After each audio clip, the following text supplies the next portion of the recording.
Hi ನಮಸ್ತೆ ಸ್ನೇಹಿತರೆ, NCC competitive ಇನ್ಸ್ಟಿಟ್ಯೂಟ್ಗೆ ಸ್ವಾಗತ. ಈ ಒಂದು ವಿಡಿಯೋದಲ್ಲಿ ಸೆಪ್ಟೆಂಬರ್ 2024 ಕರೆಂಟ್ ಅಫೇರ್ಸ್ ಡಿಸ್ಕಸ್ ಮಾಡ್ತಾ ಹೋಗ್ತೀವಿ. ಆಲ್ರೆಡಿ ಇದಕ್ಕೆ ಸಂಬಂಧಪಟ್ಟಂತೆ ಒಂದು ವಿಡಿಯೋ ಅಪ್ಲೋಡ್ ಮಾಡಿದ್ವಿ. ಇನ್ನು ಇಂಪಾರ್ಟೆಂಟ್ ಆಗಿರುವಂತದ್ದು ಈ KAS ಎಕ್ಸಾಮ್ ಅಲ್ಲಿ, PDO ಎಕ್ಸಾಮ್ ಅಲ್ಲಿ ಮತ್ತು IAS ಎಕ್ಸಾಮ್ಗಳಲ್ಲಿ ಕೇಳುವಂತ ಕಾನ್ಸೆಪ್ಟ್ಗಳನ್ನು ಇಲ್ಲಿ ಸಬ್ಜೆಕ್ಟ್ ಓರಿಯೆಂಟೆಡ್ ಆಗಿ ಡಿಸ್ಕಸ್ ಮಾಡ್ತಾ ಹೋಗೋಣ.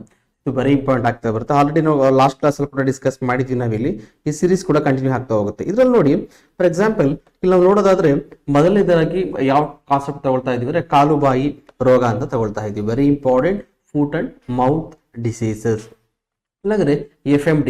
ಸೊ ಇದ್ರ ಬಗ್ಗೆ ಬಹುತೇಕ ಎಕ್ಸಾಮ್ ಆಲ್ರೆಡಿ ತುಂಬಾ ಕಡೆ ಎಕ್ಸಾಮ್ ಕೂಡ ಕ್ವಶನ್ಸ್ ಕೇಳಿದ್ದಾನೆ, ಮುಂದೆನೂ ಕೂಡ ಕ್ವಶನ್ಸ್ ನ ಕೇಳ್ತಾನೆ. ನೋಡಿ, ಇಲ್ಲಿ ಇತ್ತೀಚೆಗೆ ಕೇಂದ್ರ ಸರ್ಕಾರ ಏನ್ ಮಾಡಿತು ಅಂದ್ರೆ ಭಾರತದಿಂದನೇ ಅಂದ್ರೆ ಭಾರತದಲ್ಲಿ ಕೆಲವೊಂದು ರಾಜ್ಯಗಳನ್ನ ಗುರುತು ಮಾಡಿ ಸಂಪೂರ್ಣವಾಗಿ ಕಾಲುಬಾಯಿ ರೋಗವನ್ನು ತೊಲಗಿಸಬೇಕು ಅಂತ ಹೇಳಿ ಭಾರತ ಸರ್ಕಾರ ಡಿಸೈಡ್ ಆಗಿದೆ. ಹಾಗಿದ್ರೆ ಯಾವ ಯಾವ ರಾಜ್ಯಗಳಲ್ಲಿ ಇದನ್ನ ಇಂಪ್ಲಿಮೆಂಟ್ ಮಾಡಕ್ ಕೊಟ್ಟಿದ್ದಾರೆ ಅನ್ನೋದು ವೆರಿ ವೆರಿ ಇಂಪಾರ್ಟೆಂಟ್ ಆಗ್ತಾ ಬರುತ್ತೆ.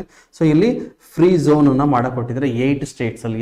8 ರಾಜ್ಯಗಳಲ್ಲಿ ಫುಟ್ ಅಂಡ್ ಮೌತ್ ಡಿಸೀಸ್ ನ ಸಂಪೂರ್ಣವಾಗಿ ಇರಾಡಿಕೇಟ್ ಮಾಡಬೇಕು ಅನ್ನೋದು ಇದ್ರ ಉದ್ದೇಶವಾಗಿರುತ್ತೆ. So clear. ಹಾಗಿದ್ರೆ ಯಾವ ರಾಜ್ಯಗಳು? ಕರ್ನಾಟಕ. ಸೊ ಕರ್ನಾಟಕ ಬರುತ್ತೆ, ಇಲ್ಲಿ ತಮಿಳುನಾಡು ಬರುತ್ತೆ, ಆಂಧ್ರ ಪ್ರದೇಶ ಬರುತ್ತೆ, ತೆಲಂಗಾಣ ಬರುತ್ತೆ, ಉತ್ತರಾಖಂಡ್, ಪಂಜಾಬ್, ಹರಿಯಾಣ ಮತ್ತು ಮಹಾರಾಷ್ಟ್ರ ಹಾಗೂ ಗುಜರಾತ್ ರಾಜ್ಯಗಳು. ಈ ತರ 8 ರಾಜ್ಯಗಳಲ್ಲಿ ಈ ಕಾಲುಬಾಯಿ ರೋಗವನ್ನು ಸಂಪೂರ್ಣವಾಗಿ ತೆಗಿಬೇಕು ಅನ್ನೋದು ಇದ್ರ ಕಾನ್ಸೆಪ್ಟ್ ಆಗಿರುತ್ತೆ. So clear. ಹಾಗಿದ್ರೆ ನಾವಿಲ್ಲಿ ನೋಡ್ತಾ ಹೋಗೋಣ, ಈ ಕಾಲುಬಾಯಿ ರೋಗ ಅಂತಂದ್ರೆ ಏನು, ಕಾಲುಬಾಯಿ ರೋಗದಿಂದ ಏನೆಲ್ಲ ಬರ್ತಾ ಹೋಗುತ್ತೆ. ಫಾರ್ ಎಕ್ಸಾಂಪಲ್ ನಿಮಗೆ ದನಗಳಿಗೆ, ಎಮ್ಮೆಗಳಿಗೆ, ಈ ತರ ಪ್ರಾಣಿಗಳಿಗೆ ಬರುವಂತ ರೋಗ ಇದು. ಸೊ ಕಾಲು ಮತ್ತೆ ಬಾಯಿಗೆ ಬರ್ತಾ ಅಲ್ಸರ್ ರೀತಿಯಲ್ಲಿ ಆಗ್ತಾ ಇರುತ್ತೆ. ಸೊ ಅಂತಹ ರೋಗ ಇದಕ್ಕೆ ಯಾವುದರಿಂದ ಆಗುತ್ತೆ? ಇದು ಯಾವ ವೈರಸ್ ಇಂದ ಆಗ್ತಾ ಹೋಗುತ್ತೆ? Very important. ಎಕ್ಸಾಮ್ ಕೂಡ ಕ್ವಶನ್ಸ್ ಕೇಳ್ಬಿಡ್ತಾನೆ. ಇದರ ಫುಟ್ ಮತ್ತೆ ಮೌತ್ ಡಿಸೀಸ್ ಯಾವ್ದರಿಂದ ಆಗುತ್ತೆ, ಯಾವ ವೈರಸ್ ಇಂದ ಆಗುತ್ತೆ? ಯಾವುದು? ಇಲ್ಲಿ ಅಪ್ತೋ ವೈರಸ್ ಅಂತ ಬರ್ತಾ ಹೋಗುತ್ತೆ. ಅಪ್ತೋ ವೈರಸ್ ಇಂದ ಈ ಒಂದು ಡಿಸೀಸ್ ಬರ್ತಾ ಬರುತ್ತೆ. ಇದ್ರ ಜೊತೆಗೆ ಇದು ಯಾವ ಒಂದು ವೈರಸ್ಸಿನ ವರ್ಗಕ್ಕೆ ಸೇರಿದ್ದು? ಇದು ಪಿಕರ್ನ ವಿರಾಡೆ.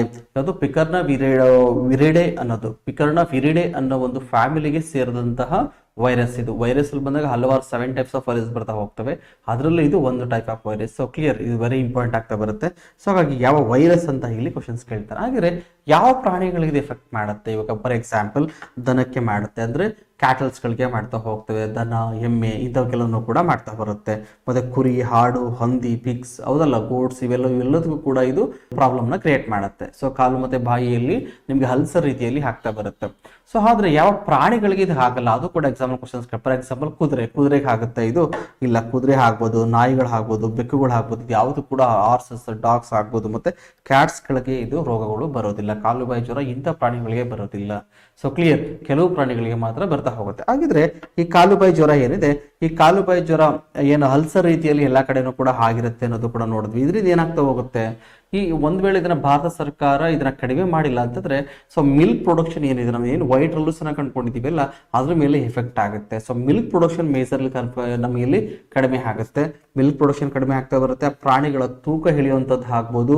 ಜೊತೆಗೆ ಕೆಲವು ಸಂದರ್ಭಗಳಲ್ಲಿ ಪ್ರಾಣಿಗಳು ಸತ್ತೋಗೋದು ಕೂಡ ನಾವಿಲ್ಲಿ ನೋಡ್ತಾ ಹೋಗ್ತೀವಿ. ಸೊ ಹಾಗಾಗಿ ಇದನ್ನ ನಾವಿಲ್ಲಿ ಕಂಟ್ರೋಲ್ ಮಾಡ್ಲಿಕ್ಕೆ ಭಾರತ ಸರ್ಕಾರ ಹೋಗಿದೆ. ಜೊತೆಗೆ ಕೆಲವು ಅಪರೂಪಕ್ಕೆ ಮಾತ್ರ ಇದು ಮನುಷ್ಯರಿಗೂ ಕೂಡ ಹರಡುತ್ತೆ. ಸೊ ಸಾಮಾನ್ಯವಾಗಿ ಇದು ಮನುಷ್ಯರಿಗೆ ಹರಡೋದಿಲ್ಲ. ಅಪರೂಪದಲ್ಲಿ ಮಾತ್ರ ಇದು, ಕೆಲವೊಂದು ಟೈಮಲ್ಲಿ ಮಾತ್ರ ಇದು ಮನುಷ್ಯರು ಕೂಡ ಹರಡ್ತಾ ಹೋಗುತ್ತೆ. ಹಾಗಿದ್ರೆ ಈ ಒಂದು ರೋಗ ಹೇಗೆ ಹರಡುತ್ತಾ ಬರುತ್ತೆ? ಯಾವ ರೀತಿ? ಡೈರೆಕ್ಟ್ ಕಾಂಟ್ಯಾಕ್ಟ್ ಪ್ರಾಣಿಗಳ ಮುಖಾಂತರ, ಒಂದು ಪ್ರಾಣಿಯಿಂದ ಒಂದು ಪ್ರಾಣಿಗೆ ಡೈರೆಕ್ಟ್ ಕಾಂಟ್ಯಾಕ್ಟ್ ಮುಖಾಂತರ ಕೂಡ ಇದು ಬರ್ಬೋದು. ಒಂದು ಆಲ್ರೆಡಿ ಒಂದು ಪ್ರಾಣಿಗೆ ಬಂದಿದೆ, ಇನ್ನೊಂದು ಪ್ರಾಣಿಗೆ ಅಲ್ಲೇನೆ ಕೂಡ ಟ್ರಾನ್ಸ್ಫರ್ ಆಗ್ತಾ ಬರುತ್ತೆ. ಸೊ ಡೈರೆಕ್ಟ್ ಆಗಿ ಕೂಡ ಬರುತ್ತೆ. ಅಥವಾ ಕೆಲವೊಂದು ಟೈಮಲ್ಲಿ ಇಂಡೈರೆಕ್ಟ್ ಟ್ರಾನ್ಸ್ಫರ್ ಕೂಡ ಆಗುತ್ತೆ.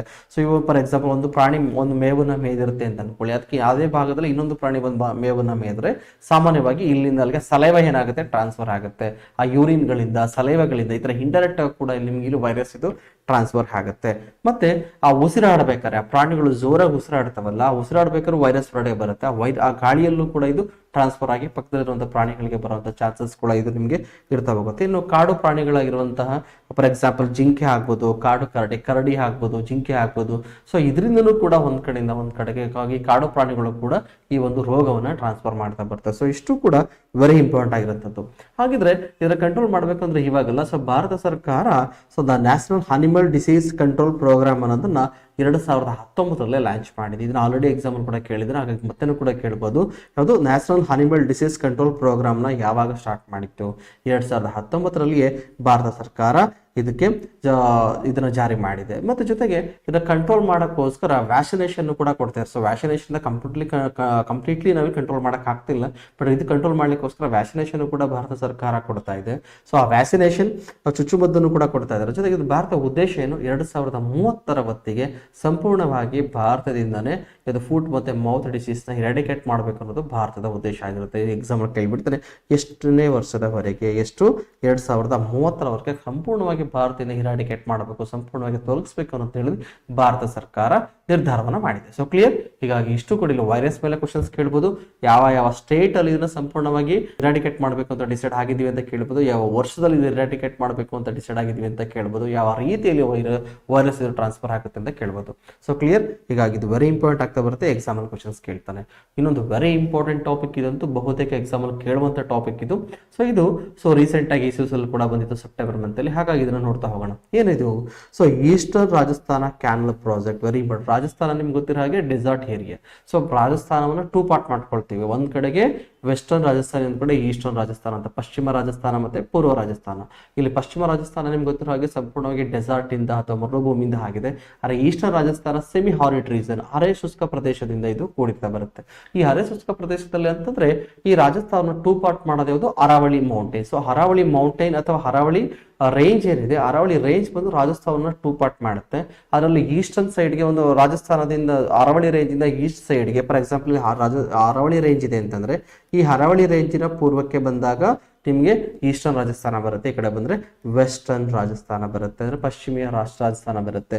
ನಾವಿಲ್ಲಿ ಯಾವುದಕ್ಕೆ ನೀರನ್ನು ಕಲೆಕ್ಟ್ ಮಾಡಕ್ ಕೊಡ್ತಿರೋದು ಇವತ್ತು, ಈ ರಾಜಸ್ಥಾನದ ಈಸ್ಟರ್ನ್ ರಾಜಸ್ಥಾನದಲ್ಲಿ ಬರುವಂತಹ 13 ಡಿಸ್ಟ್ರಿಕ್ಟ್ಗೆ ವಾಟರ್ ಸಪ್ಲೈನ ಮಾಡುವಂತಹ ಒಂದು ಕ್ಯಾನಲ್ ಇರಿಗೇಷನ್ ಪ್ರಾಜೆಕ್ಟ್ ನ ಜಾರಿ ತಗೊಬರ್ತಿದೆ ರಾಜಸ್ಥಾನ.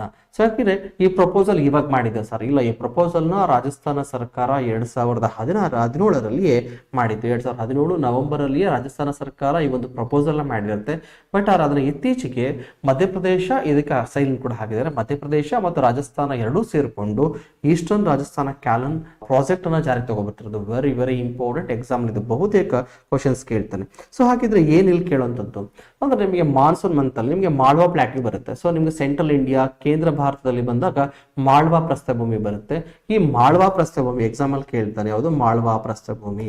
ಇಲ್ಲಿ ಮಾಳ್ವಾ ಪ್ರಸ್ಥಭೂಮಿ ಏನ್ ಬರುತ್ತಲ್ಲ, ಈ ಮಧ್ಯೆ ಸೆಂಟ್ರಲ್ ಇಂಡಿಯಾ ಅಥವಾ ಕೇಂದ್ರ ಭಾರತ ಅಥವಾ ಮಾಳ್ವಾ ಪ್ರಸ್ಥಭೂಮಿಯಲ್ಲಿ ಚಂಬಲ್ ರಿವರ್ ಹಾರಿಸನ್ ಆಗುತ್ತೆ. ಈ ಚಂಬಲ್ ರಿವರ್ಗೆ ಹಲವಾರು ಉಪನದಿಗಳು ಕೂಡ ಬರ್ತಾ ಹೋಗ್ತವೆ. ಫಾರ್ ಎಕ್ಸಾಂಪಲ್ ಇಲ್ಲಿ ಈ ಚಂಬಲ್ ರಿವರ್ ಆಗ್ಬೋದು. ಚಂಬಲ್ ರಿವರ್ ಅಲ್ಲಿ ಬರುವಂತ ಉಪನದಿಗಳಂತ ಕಾಳಿ ಸಿಂಧ್ ರಿವರ್ ಆಗ್ಬೋದು, ಪಾರ್ವತಿ ಆಗ್ಬೋದು, ಮೇಜ್, ಚಕನ್. ಈ ನದಿಗಳ ನೀರಲ್ಲಿ ಮಾನ್ಸೂನ್ ಟೈಮಲ್ಲಿ ಎಕ್ಸಸ್ ನೀರು ಬರ್ತಾ ಹೋಗುತ್ತೆ, ಹೆಚ್ಚಿನ ನೀರು ಬರ್ತಾ ಹೋಗುತ್ತೆ.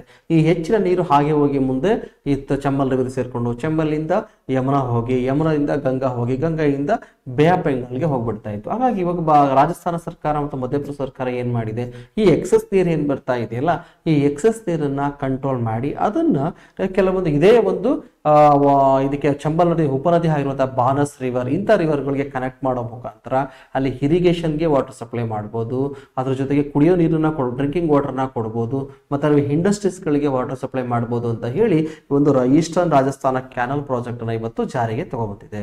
Very very important. ಇದಕ್ಕೆ ಯಾವುದು ಮಧ್ಯಪ್ರದೇಶ ಸರ್ಕಾರ ಮತ್ತು ರಾಜಸ್ಥಾನ ಸರ್ಕಾರ ಎರಡೂ ಕೂಡ ಇಲ್ಲಿ ಸೈನ್ ಅನ್ನ ಹಾಕಿರೋದು ನೋಡ್ತಾ ಹೋಗ್ತೀವಿ. ಫಾರ್ ಎಕ್ಸಾಂಪಲ್, ಯಾವ ನದಿಗಳಲ್ಲಿ ಎಕ್ಸಸ್ ನೀರು ಬರ್ತಾ ಹೋಗುತ್ತೆ ಅಂತ ಕೇಳಿದ್ರೆ, ಚಂಬಲ್ ನದಿಯಲ್ಲಿ ಚಂಬಲ್ ನದಿ ಜಲಾನಯನ ಪ್ರದೇಶ ಏನಿದೆ, ಚಂಬಲ್ ನದಿ ಕ್ಯಾಚ್ಮೆಂಟ್ ಏರಿಯಾ ಏನಿದೆ, ಆ ಭಾಗದಲ್ಲಿ ಬರುವಂತಹ ಯಾವುದು Kali Sindh river, Parvati river, Mej river, Chakan ರಿವರ್ಗಳಲ್ಲಿ ನೀರು ಎಕ್ಸಸ್ ಆಗುತ್ತೆ. ಮಾಳ್ವಾ ಪ್ಲಾಟ್ಯೂ ಅಲ್ಲಿ ಹುಟ್ಟುವಂತಹ ನದಿಗಳಲ್ಲಿ ಈ ಎಕ್ಸಸ್ ಆಗಿ ಹರಿಯುವ ನದಿಗಳನ್ನ ಈ ಈಸ್ಟರ್ನ್ ರಾಜಸ್ಥಾನದಲ್ಲಿ ಹರಿಯುವಂತಹ ನದಿಗಳು ಯಾವ್ಯಾವುದು, ಫಾರ್ ಎಕ್ಸಾಂಪಲ್ ಬಾನಸ್, ಇವೆಲ್ಲನೂ ಕೂಡ ಇಲ್ಲಿ ಬಾನಸ್ ಇಲ್ಲಿ ಹಾರಿಸನ್ ಆಗ್ತಾ ಬರುತ್ತೆ, ಅರಾವಳಿ ರೇಂಜ್ ಅಲ್ಲಿ ಹಾರಿಸನ್ ಆಗುತ್ತೆ. ಇದು ಕೂಡ ಚಂಬಲ್ ನದಿಯ ಉಪನದಿ. ಬಾನಸ್, ಗಂಭೀರಿ, ಭಂಗಂಗ, ಪರ್ಬತಿ ಈ ನದಿಗಳಿಗೆ ಸೇರಿಸುವಂತಹ ಒಂದು ಯೋಜನೆ. So clear, very important. ಇದು ಚಂಬಲ್ ನದಿಯ ನೀರನ್ನ ಮತ್ತೆ ಚಂಬಲ್ ನದಿಯ ಇತರೆ ಉಪನದಿಗಳು ಇರುವಂತಹ ರಾಜಸ್ಥಾನದ ಈಸ್ಟರ್ನ್ ರಾಜಸ್ಥಾನದಲ್ಲಿ ಬರುವಂತಹ ಉಪನದಿಗಳಿಗೆ ಸೇರಿಸುವಂತಹ ಒಂದು ಯೋಜನೆ. ಇದು ಏನಕ್ಕೋಸ್ಕರ, ಕುಡಿಯೋ ನೀರಿಗೋಸ್ಕರ, ಡ್ರಿಂಕಿಂಗ್ ವಾಟರ್ಗೋಸ್ಕರ, ಅವ್ರ ಜೊತೆ ಕೈಗಾರಿಕಾ ನೀರು ಅಂದ್ರೆ ಅಲ್ಲಿ ಇರುವಂತಹ ಇಂಡಸ್ಟ್ರೀಸ್ಗಳಿಗೆ ವಾಟರ್ ಸಪ್ಲೈ ಮಾಡೋದಕ್ಕೋಸ್ಕರ, ಮತ್ತೆ ಇರಿಗೇಷನ್. ಸೊ ಈ 3 ಪರ್ಪಸ್ಗೋಸ್ಕರ ಕೂಡ ಈ ಒಂದು ರಿವರ್ ಲಿಂಕ್ ಪ್ರಾಜೆಕ್ಟ್ ಅನ್ನ ಜಾರಿಗೆ ತಗೋಬರ್ತಾ ಇದೆ. ವೆರಿ ಇಂಪಾರ್ಟೆಂಟ್ ಎಕ್ಸಾಮ್ ಕ್ವಶನ್ಸ್ ಕೇಳೋ ಸಾಧ್ಯತೆ ಇದೆ. ಇದ್ರ ಜೊತೆಗೆ ಡೆಲ್ಲಿ ಮತ್ತು Mumbai industrial corridor very important. ಈ ಒಂದು ಈಸ್ಟರ್ನ್ ರಾಜಸ್ಥಾನ ಕ್ಯಾನಲ್ ಪ್ರಾಜೆಕ್ಟ್ ಏನಿದೆ ಇದರಿಂದ ಯಾವ ಇಂಡಸ್ಟ್ರಿಯಲ್ ಕಾರಿಡಾರ್ಗೆ ವಾಟರ್ ಸಪ್ಲೈ ಮಾಡುವಂತ ಪ್ಲಾನ್ ಇದೆ ಅಂತಾರೆ ಡೆಲ್ಲಿ ಮತ್ತು ಮುಂಬೈ ನಡುವೆ ಇರುವಂತಹ ಈ Delhi Mumbai industrial corridor. So Delhi Mumbai industrial ಕಾರಿಡಾರ್ಗೆ ಕೂಡ ಇದು ವಾಟರ್ ಸಪ್ಲೈ ಮಾಡುತ್ತೆ. ಅಲ್ಲಿರುವಂತಹ ಇಂಡಸ್ಟ್ರೀಸ್ಗಳಿಗೆ ಇದು ವಾಟರ್ ಸಪ್ಲೈ ಮಾಡುವಂತ ವಾಟರ್ ಸಪ್ಲೈನು ಕೂಡ ಇದು ಮಾಡ್ತಾ ಬರುತ್ತೆ. ಹಾಗಿದ್ರೆ ಇದಕ್ಕೆ ರಾಜಸ್ಥಾನ ಮತ್ತು ಮಧ್ಯಪ್ರದೇಶ ಜುಲೈ 2024 ಸೈನ್ ಆಗಿತ್ತು. ಇದು ಕೇಂದ್ರ ಸರ್ಕಾರದ ಡಿಸ್ಕಷನ್ ಇದೆ. ಸೊ ಹಾಗಾಗಿ ಇದು ಯಾವಾಗ ಕೂಡ ಸೈನ್ ಆಗಿತ್ತು ಮಧ್ಯಪ್ರದೇಶ, ಯಾಕಂತಂದ್ರೆ ಮಧ್ಯಪ್ರದೇಶದಲ್ಲಿ ಚಂಬಲ್ ರಿವರ್ ಹಾರಿಜನ್. ಸೊ ಕೆಲವು ಉಪನದಿಗಳು ಮತ್ತು ಚಂಬಲ್ ನದಿಗಳು ಹಾರಿಜನ್ ಆಗೋದು ಮಧ್ಯಪ್ರದೇಶದ ಮಾಳ ಪ್ಲಾಟ್ಯೂ ಅಲ್ಲಿ. ಹಾಗೆ ಮಧ್ಯಪ್ರದೇಶ ಸರ್ಕಾರ ಮತ್ತು ರಾಜಸ್ಥಾನ ಸರ್ಕಾರ ಎರಡೂ ಸೇರಿಕೊಂಡು ಈ ಒಂದು ಪ್ರಾಜೆಕ್ಟ್ ನ ಇವತ್ತು ಮಾಡ್ತೇವೆ. ಬೆಟರ್ ಇದು ಪ್ರಪೋಸಲ್ ಕ್ರಿಯೇಟ್ ಮಾಡಿದೆ ಅವರು ರಾಜಸ್ಥಾನ. So clear. ಇಲ್ಲಿ ಇದಕ್ಕೆ ಅಂತ ಹೇಳ್ತಾ ಹೋಗ್ತಾರೆ, ಅದಕ್ಕೆ ಪರ್ಬತಿ ಕಾಳಿ ಸಿಂಧ್ ಚಂಬಲ್ ನದಿ ಜೋಡಣೆ ಯೋಜನೆ ಅಥವಾ Parbati Kali Sindh Chambal river linking project ಅಂತಾನು ಕೂಡ ಕೇಳಬಹುದು. So clear. ಇಲ್ಲಿ ಯಾವುದು ಪರ್ಬತಿ ಕಾಳಿ ಸಿಂಧ್ ಚಂಬಲ್ ನದಿಗಳ ಒಟ್ಟು ನದಿ ಜೋಡಣೆ ಕಾರ್ಯಕ್ರಮ ಅಥವಾ ಯೋಜನೆ ಯಾವುದು ಅಂತಾನು ಕೂಡ ಕೇಳಿದ್ರೆ ಅದು ಕೂಡ ಇದಕ್ಕೆ ಸಂಬಂಧಪಟ್ಟಿರೋದು. Very very important. Parbati Kali Sindh Chambal ನದಿ ಯೋಜನೆ ಸೇರಿಸುವಂತಹ ಯೋಜನೆ ಇದು. ವೆರಿ ವೆರಿ ಇಂಪಾರ್ಟೆಂಟ್ ಇದು. ಹಾಗಿದ್ರೆ ಒಂದಷ್ಟು ಚಂಬಲ್ ನದಿ ಇರೋದ್ರಿಂದ ಇಶ್ಯೂಸ್ ಇರೋದ್ರಿಂದ ಚಂಬಲ್ ನದಿಯ ಬಗ್ಗೆ ಬ್ಯಾಕ್ ಗ್ರೌಂಡ್ ತಿಳ್ಕೊಳ್ತಾ ಬರೋಣ. ಈ ಚಂಬಲ್ ನದಿ ಹಾರಿಜನ್ ಆಗುತ್ತೆ ಸೆಂಟ್ರಲ್ ಇಂಡಿಯಾದಲ್ಲಿ ಹಾರಿಜನ್ ಆಗುತ್ತೆ ಮಾಳೋ ಪ್ಲಾಟ್ಯೂ ಮಧ್ಯಪ್ರದೇಶದಲ್ಲಿ ಸಿಂಗರ್ ಚೌರಿ ಶ್ರೇಣಿ ಅಂತ ಬರುತ್ತೆ. ಸಿಂಗರ್ ಚೌರಿ ಶಿಖರ ಪೀಕ್ ಅಂತ ಬರುತ್ತೆ. ಸಿಂಗರ್ ಚೌರಿ ಶಿಖರ ಅಥವಾ ಪೀಕ್ ಅಲ್ಲಿ ಆರಿಜನ್ ಆಗುವಂತಹ ರಿವರ್ ಇದು ವಿಂಧ್ಯ ರೇಂಜ್ ಬರುತ್ತೆ. ಸೊ ಮಧ್ಯಪ್ರದೇಶದ ವಿಂಧ್ಯ ರೇಂಜ್ ಅಲ್ಲಿ ಬರುವಂತಹ ಸಿಂಗರ್ ಚೌರಿ ಶಿಖರದಲ್ಲಿ ಆರಿಜನ್ ಆಗುವಂತಹ ರಿವರ್ ಯಾವುದು ಚಂಬಲ್ ರಿವರ್. ಇದು ನಿಯರ್ಲಿ 960 ಕಿಲೋಮೀಟರ್ ಅಷ್ಟು ಲೆಂತ್ ನ ಬಂದಿರುತ್ತೆ. ಇದು ಚಂಬಲ್ ರಿವರ್ ಹೋಗಿ ಮುಂದೆ ಹೋಗಿ ಏನಾಗ್ತಾ ಬರುತ್ತೆ, ಚಂಬಲ್ ರಿವರ್ ಆರಿಜನ್ ಆದ್ರೆ ರಾಜಸ್ಥಾನದಿಂದ ಹೋಗಿ ಉತ್ತರ ಪ್ರದೇಶ ಹತ್ರ ಯಾವ್ದನ್ನ ಸೇರ್ಕೊಳ್ಳುತ್ತೆ, ಯಮುನಾ ನದಿನ ಸೇರ್ಕೊಳ್ಳುತ್ತೆ. ಈ ಯಮುನಾ ನದಿ ಮುಂದೆ ಹೋಗಿ ಮುಂದೆ ಬರುವಂತ ಗಂಗಾ ನದಿನ ಸೇರ್ಕೊಳ್ಳುತ್ತೆ. So clear. ಇದು ಒಂದಕ್ಕೊಂದು ನದಿ. ಚಂಬಲ್ ನದಿ ಯಾವ ನದಿ ಉಪನದಿ ಇರಲಿ, ಯಮುನಾ ನದಿಯ ಉಪನದಿ. So clear. ಹಾಗಿದ್ರೆ ಇದರ ಜೊತೆಗೆ ಈ ಚಂಬಲ್ ನದಿಯನ್ನ ಏನಕ್ಕೋಸ್ಕರ ಫೇಮಸ್, ತನ್ನ ಬ್ಯಾಡ್ ಲ್ಯಾಂಡ್ ಇಂದಲೇ ಇದು ಫೇಮಸ್ ಆಗಿದೆ. ಹಳ್ಳತಿಟ್ಟಿನಿಂದ ಕೂಡಿರುವಂತಹ ಬಹು ಪ್ರದೇಶವನ್ನ ಇದು ಹೊಂದಿರುತ್ತೆ. ಹಾಗೆ ಬ್ಯಾಡ್ ಲ್ಯಾಂಡ್ ಟೋಪೋಗ್ರಫಿಯನ್ನು ಹೊಂದಿರುವಂತಹ ಪ್ರಮುಖವಾಗಿರೋ ನದಿ ಭಾರತದಲ್ಲಿ ಯಾವುದು ಸೆಂಟ್ರಲ್ ಇಂಡಿಯಾದಲ್ಲಿ ಅಂತ ಕೇಳಿದ್ರೆ ಯಾವುದು ಚಂಬಲ್ ರಿವರ್. ಹಲವಾರು ಕಂದರಗಳ ಮುಖಾಂತರ ಇದು ಹರಿತಾ ಹೋಗುತ್ತೆ. ಇದನ್ನು ಕೂಡ ಎಕ್ಸಾಂಪಲ್ ಕ್ವಶನ್ಸ್ ಕೇಳಿದ್ದಾನೆ. ಈ ಕಂದರಗಳ ಮುಖಾಂತರ ಅದು ಬ್ಯಾಡ್ ಲ್ಯಾಂಡ್ ಟೋಪೋಗ್ರಫಿಯಲ್ಲಿ ಹರಿಯುವಂತಹ ನದಿ ಯಾವುದು ಭಾರತದಲ್ಲಿ ಅಂತ ಕೇಳಿದ್ರೆ ಚಂಬಲ್ ನದಿ. ಇದು ಎಲ್ಲ ಆರಿಜನ್ ಆಗುತ್ತೆ ಅದು ಕೂಡ ನಾವು ಹೇಳಿದ್ವಿ. ಇಲ್ಲ ಹಾಗಿದ್ರೆ ಇದಕ್ಕೆ ಹಲವಾರು ಉಪನದಿಗಳು ಬರ್ತವೆ. ಸೊ ಹೀಗಾಗಿ ಈ ಉಪನದಿಗಳನ್ನ ಮೇನ್ ರಿವರ್ ಮತ್ತು ಉಪನದಿಗಳನ್ನ ಸೇರಿಸ್ತಿರೋದ್ರಿಂದ ಅವನ ಎಕ್ಸಾಂಪಲ್ ಕ್ವಶನ್ಸ್ ಕೇಳ್ಬೋದು. ಯಾವ್ಯಾವ ಉಪನದಿಗಳು, ಬಾನಸ್ ರಿವರ್ ಆಗ್ಬೋದು. ಸೊ ಕ್ಲಿಯರ್ ನೋಟ್ ಮಾಡ್ಕೋಬೇಡಿ, ಇದನ್ನು ಕೂಡ ಬಹುತೇಕ ಎಕ್ಸಾಂಪಲ್ ಕ್ವಶನ್ಸ್ ಆಗೋ ಸಾಧ್ಯ ಇರುತ್ತೆ. ಬಾನಸ್, ಪರ್ಬತಿ, ಶಿಪ್, ಕುವಾರಿ, ಪುನೋ, ಹಲ್ನಿಯಾ, ಮೇಜ್, ಚಕನ್, ಕ್ಷಿಪ್ರ, ಚೋಟಿ, ಕಾಳಿ ಸಿಂಧ್, ಸಿವನ್ನ, ರೇತಮ್, ಹನ್ಸರ್, ಕಾಳಿ ಸಿಂಧ್, ಪಾರ್ವತಿ, ತಿಲ್ಲರ್, ಬಂಗೇರಿ, ಕೆಡಲ್, ಕಾನ್, ಲಕುಂದರ್, ಗಂಭೀರ್, ಚಾಮ್ಲಾ ಇವೆಲ್ಲವೂ ಕೂಡ ಪ್ರಮುಖವಾಗಿರುವಂತಹ ಉಪನದಿಗಳು. ಯಾವ ನದಿಗೆ? ಚಂಬಲ್ ನದಿಗೆ ಇರುವಂತಹ ಪ್ರಮುಖವಾಗಿರುವಂತಹ ಉಪನದಿಗಳು. ಯಾವ ಉಪನದಿಗಳು ಇವೆ ಅಂತಲೂ ಕೂಡ ನಮ್ಗೆ ಇಲ್ಲಿ ಗೊತ್ತಾಯ್ತು. ಇದಾದ್ಮೇಲೆ ಈ ಚಂಬಲ್ ನದಿಗೆ ಇರುವಂತಹ ಡ್ಯಾಮ್ಸ್ಗಳು ಯಾವ್ಯಾವ, ವೆರಿ ಇಂಪಾರ್ಟೆಂಟ್ ಆಗಿರುವಂತಹ ಒಂದಷ್ಟು ಡ್ಯಾಮ್ಸ್ಗಳು ನಾವು ಇಲ್ಲಿ ನೋಡ್ತಾ ಹೋಗೋಣ. ಇಲ್ಲಿ ಗಾಂಧಿ ಸಾಗರ ಅಣೆಕಟ್ಟೆ ವೆರಿ ಇಂಪಾರ್ಟೆಂಟ್. ಇದನ್ನು ಕೂಡ ಎಕ್ಸಾಮ್ ಕ್ವಶನ್ಸ್ ಕೇಳ್ಬಿಡ್ತಾನೆ. ಗಾಂಧಿ ಸಾಗರ ಅಣೆಕಟ್ಟೆ ಯಾವ ನದಿ? ಗಾಂಧಿ ಸಾಗರ ಅಣೆಕಟ್ಟೆ ಚಂಬಲ್ ರಿವರ್ಗೆ ಬರುವಂತದ್ದು. ಮಧ್ಯಪ್ರದೇಶ ಮತ್ತು ರಾಜಸ್ಥಾನದ ಗಡಿ ಭಾಗದಲ್ಲಿ ಈ ಒಂದು ಡ್ಯಾಮ್ ಅನ್ನ ಕಟ್ಕೊಂಡಿದ್ದೀವಿ. So clear. ಇದು ರಾಣಾ ಪ್ರತಾಪ ಸಾಗರ ಅಣೆಕಟ್ಟೆ ಚಿತ್ತೋರ್ ಡಿಸ್ಟ್ರಿಕ್ಟ್ ರಾಜಸ್ಥಾನದಲ್ಲಿ ಬರ್ತಾ ಹೋಗುತ್ತೆ. ಯಾವುದು? ರಾಣಾ ಪ್ರತಾಪ ಸಾಗರ ಅಣೆಕಟ್ಟೆ. ಅದಾದ್ಮೇಲೆ ಜವಾಹರ್ ಅಣೆಕಟ್ಟೆ, ಜವಾಹರ್ ಸಾಗರ ಅಣೆಕಟ್ಟೆ ಇದು ಕೂಡ ರಾಜಸ್ಥಾನದಲ್ಲಿ ಬರುತ್ತೆ. ಅದರ ಕೋಟಾ ಬ್ಯಾರೇಜ್ ಕೂಡ ರಾಜಸ್ಥಾನದಲ್ಲಿ ಬರ್ತಾ ಹೋಗುತ್ತೆ. ಸೊ ಇಷ್ಟು ಕೂಡ ವೆರಿ ಇಂಪಾರ್ಟೆಂಟ್ ಡ್ಯಾಮ್ಗಳು. ಇದ್ರ ಜೊತೆಗೆ ರಾಜಸ್ಥಾನದಲ್ಲಿ ಒಂದು ಕಿಯೋಲಾಡಿಯೋ ನ್ಯಾಷನಲ್ ಪಾರ್ಕ್ ಅಂತ ಬರುತ್ತೆ. ಈ ಕಿಯೋಲಾಡಿಯೋ ನ್ಯಾಷನಲ್ ಪಾರ್ಕ್ಗೆ ಚಂಬಲ್ ರಿವರ್ ಇಂದ ವಾಟರ್ ಸಪ್ಲೈ ಮಾಡುತ್ತೆ. So very important. ಆಲ್ರೆಡಿ ಇದು ಸಪ್ಲೈ ಮಾಡ್ತಿದ್ದಾರೆ. ಇದನ್ನ ಎಕ್ಸಾಮ್ ಕೂಡ ಕ್ವಶನ್ಸ್ ಕೇಳಬಹುದು. ಯಾವ ಒಂದು ನ್ಯಾಷನಲ್ ಪಾರ್ಕ್ಗೆ ಚಂಬಲ್ ರಿವರ್ ಇಂದ ವಾಟರ್ ಸಪ್ಲೈ ಆಗ್ತಿದೆ? ಸೊ ಯಾವುದು? Keoladeo national park. Keoladeo national ಪಾರ್ಕ್ಗೆ ರಾಜಸ್ಥಾನದಲ್ಲಿರುವಂತಹ ಕಿಯೋಲಾಡಿಯೋ ನ್ಯಾಷನಲ್ ಪಾರ್ಕ್ಗೆ ಚಂಬಲ್ ರಿವರ್ ಇಂದ ವಾಟರ್ ಸಪ್ಲೈನ ಮಾಡ್ತಿದ್ದಾರೆ. So clear. ಈ ಚಂಬಲ್ ರಿವರ್ ನೋಡಿ ಈ ಭಾಗದಲ್ಲಿ ಬರುವಂತದ್ದು ಯಾವುದು? ಇದು ಚಂಬಲ್ ರಿವರ್. ಸೊ ಇದು ಚಂಬಲ್ ರಿವರ್ ಆಗುತ್ತೆ. Very important. ಎಕ್ಸಾಮ್ ಅಲ್ಲೂ ಕೂಡ ಕ್ವಶನ್ಸ್ ಕೇಳ್ತಾರೆ. ಇದು ಮಾಳವಾ ಪ್ಲಾಟ್ಯೂ ಮಧ್ಯಪ್ರದೇಶದ ವಿಂಧ್ಯ ರೇಂಜ್ ಅಲ್ಲಿ ಬರುವಂತಹ ಭಾಗ ಇದು. So clear. ಇಷ್ಟು ಕೂಡ ನೋಡಿ, ಚಂಬಲ್ ರಿವರ್ ಹೋಗಿ ಯಮುನಾ ಸೇರ್ಕೊಳ್ಳುತ್ತೆ, ಯಮುನಾ ಹೋಗಿ ಗಂಗಾ ಸೇರ್ಕೊಳ್ಳುತ್ತೆ, ಗಂಗಾ ಹೋಗಿ ಫೈನಲ್ ಆಗಿ ಇಲ್ಲಿ ನಿಮಗೆ ಹೂಗ್ಲಿ ರಿವರ್ ಮತ್ತು ಪದ್ಮಾ ಅಂತ ಡಿವೈಡ್ ಆಗಿ ಇದು ಯಾವುದು? ಬೇ ಆಫ್ ಬೆಂಗಾಲ್ಗೆ ಹೋಗಿ ಫೈನಲ್ ಆಗಿ ಇದು ಜಾಯಿನ್ ಆಗುತ್ತೆ. So clear. ಇಷ್ಟು ಕೂಡ ಇದು ಜಿಯೋಗ್ರಫಿ ಕ್ಲಾಸ್ ಮಾಡ್ಬೇಕಾದ್ರೆ ಸಂಪೂರ್ಣವಾಗಿ ನಾವು ಡಿಸ್ಕಸ್ ಮಾಡಿರ್ತೀವಿ. ಇನ್ನು ಮೂರನೇ ಟಾಪಿಕ್ ಹೋಗೋದಾದ್ರೆ 6th ಕ್ವಾಡ್ ಸಮಿತ್ ರೀಸೆಂಟ್ ಆಗಿ ಆಗಿದೆ ಸೆಪ್ಟೆಂಬರ್ ಮಂತ್ ಅಲ್ಲಿ. ಯಾವುದು? 6th ಕ್ವಾಡ್ ಸಮಿತಿ 2024 ನೋಡ್ತಾ ಹೋಗ್ತೀವಿ. ಏನ್ ಕ್ವಾಡ್ ಅಂತ ಹೇಳಿದ್ರೆ, ಸೊ ಇಲ್ಲಿ ನೋಡಿ, ಒಂದು ಕಡೆಗೆ ಭಾರತ, ಒಂದು ಕಡೆಗೆ ಜಪಾನ್, ಒಂದು ಕಡೆಗೆ ಅದು ಅಮೆರಿಕ, USA, ಇನ್ನೊಂದು ಕಡೆ ಆಸ್ಟ್ರೇಲಿಯಾ. ಈ 4 ರಾಷ್ಟ್ರಗಳು ಸೇರಿಕೊಂಡು ಈ ಕ್ವಾಡ್ ಅನ್ನೋ ಒಂದು ಸಂಘಟನೆಯನ್ನ ಕ್ರಿಯೇಟ್ ಮಾಡಿವೆ ಪೆಸಿಫಿಕ್ ಓಷನ್ ಅಲ್ಲಿ. ಸೊ ಪೆಸಿಫಿಕ್ ಓಷನ್ ಅಲ್ಲಿ ತಮ್ಮ ಆಧಿಪತ್ಯವನ್ನು ಸಾರಲಿಕ್ಕೋಸ್ಕರ, ತಮ್ಮ ಪ್ರಾಬಲ್ಯತೆಯನ್ನು ಹೆಚ್ಚಲಿಕ್ಕೋಸ್ಕರ, ರೀಸೆಂಟ್ ಆಗಿ ಬಂದಾಗ ಚೀನಾ ಅದು ಅಬ್ಜೆಕ್ಷನ್ ಜಾಸ್ತಿ ಇದೆ. ಸೊ ಹಾಗಾಗಿ ಇವ್ರೇನ್ ಮಾಡ್ತಾರೆ, USA ಅವರು ಭಾರತ ಅವರ ಜೊತೆಗೆ ಸೇರ್ಕೊಂಡು, ಜಪಾನ್ ಅವರ ಜೊತೆ ಸೇರ್ಕೊಂಡು ಮತ್ತು ಆಸ್ಟ್ರೇಲಿಯಾ ಜೊತೆ ಸೇರ್ಕೊಂಡು ಕ್ವಾಡ್ ಅನ್ನೋ ಒಂದು ಸಂಘಟನೆಯನ್ನ ಕ್ರಿಯೇಟ್ ಮಾಡಿದ್ದಾರೆ. ಇದ್ರಲ್ಲಿ ಒಬ್ರಿಗೊಬ್ರು ಸಹಕಾರ ಮಾಡುವಂಥದ್ದು, ಮತ್ತೆ ಇಲ್ಲಿ ಮ್ಯಾರಿಟೈಮ್ ಅಲ್ಲಿ ಅಂತಂದ್ರೆ ಈ ಸಾಗರಗಳಲ್ಲಿ ಬಂದಂತಹ ಅಡೆತಡೆಗಳನ್ನ ಎದುರಿಸುವಂಥದ್ದು, ಮತ್ತೆ ಇಲ್ಲಿ ಆಗುವಂತಹ ಎಕನಾಮಿಕ್ ಟ್ರೇಡ್ಸ್ ಗಳಿಗೆ ಒಬ್ರಿಗೊಬ್ರು ಸಪೋರ್ಟ್ ಮಾಡುವಂಥದ್ದು ಈ ಒಂದು ಯೋಜನೆ ಕ್ವಾಡ್ ಸಂಘಟನೆ ಅತಿ ಪ್ರಮುಖವಾಗಿದೆ. ಅದರದ 6ನೇ ಸಮಿತಿ ಇತ್ತೀಚೆಗೆ ಆಗಿರೋದನ್ನ ನಾವಿಲ್ಲಿ ನೋಡ್ತಾ ಹೋಗ್ತೀವಿ. ಇದನ್ನ ನಾವು ಕ್ವಾಡ್ರಾಟರಲ್ ಸೆಕ್ಯೂರಿಟಿ ಡೈಲಾಗ್ ಅಂತಾನೂ ಕೂಡ ಕರಿತಾ ಹೋಗ್ತೀವಿ. ಕ್ವಾಡ್ ಅನ್ನ ಕ್ವಾಡ್ರಾಟರಲ್ ಸೆಕ್ಯೂರಿಟಿ ಡೈಲಾಗ್ ಅಂತಾನೂ ಕೂಡ ಕರಿತಾ ಹೋಗ್ತೀವಿ. ಯಾರ್ಯಾರು ಮೆಂಬರ್ ಕಂಟ್ರೀಸ್ ಇದು ಅಂತ ಕೂಡ ಕೇಳ್ಬೋದು. ಇದು member countries Australia, Bharat, Japan ಮತ್ತು USA.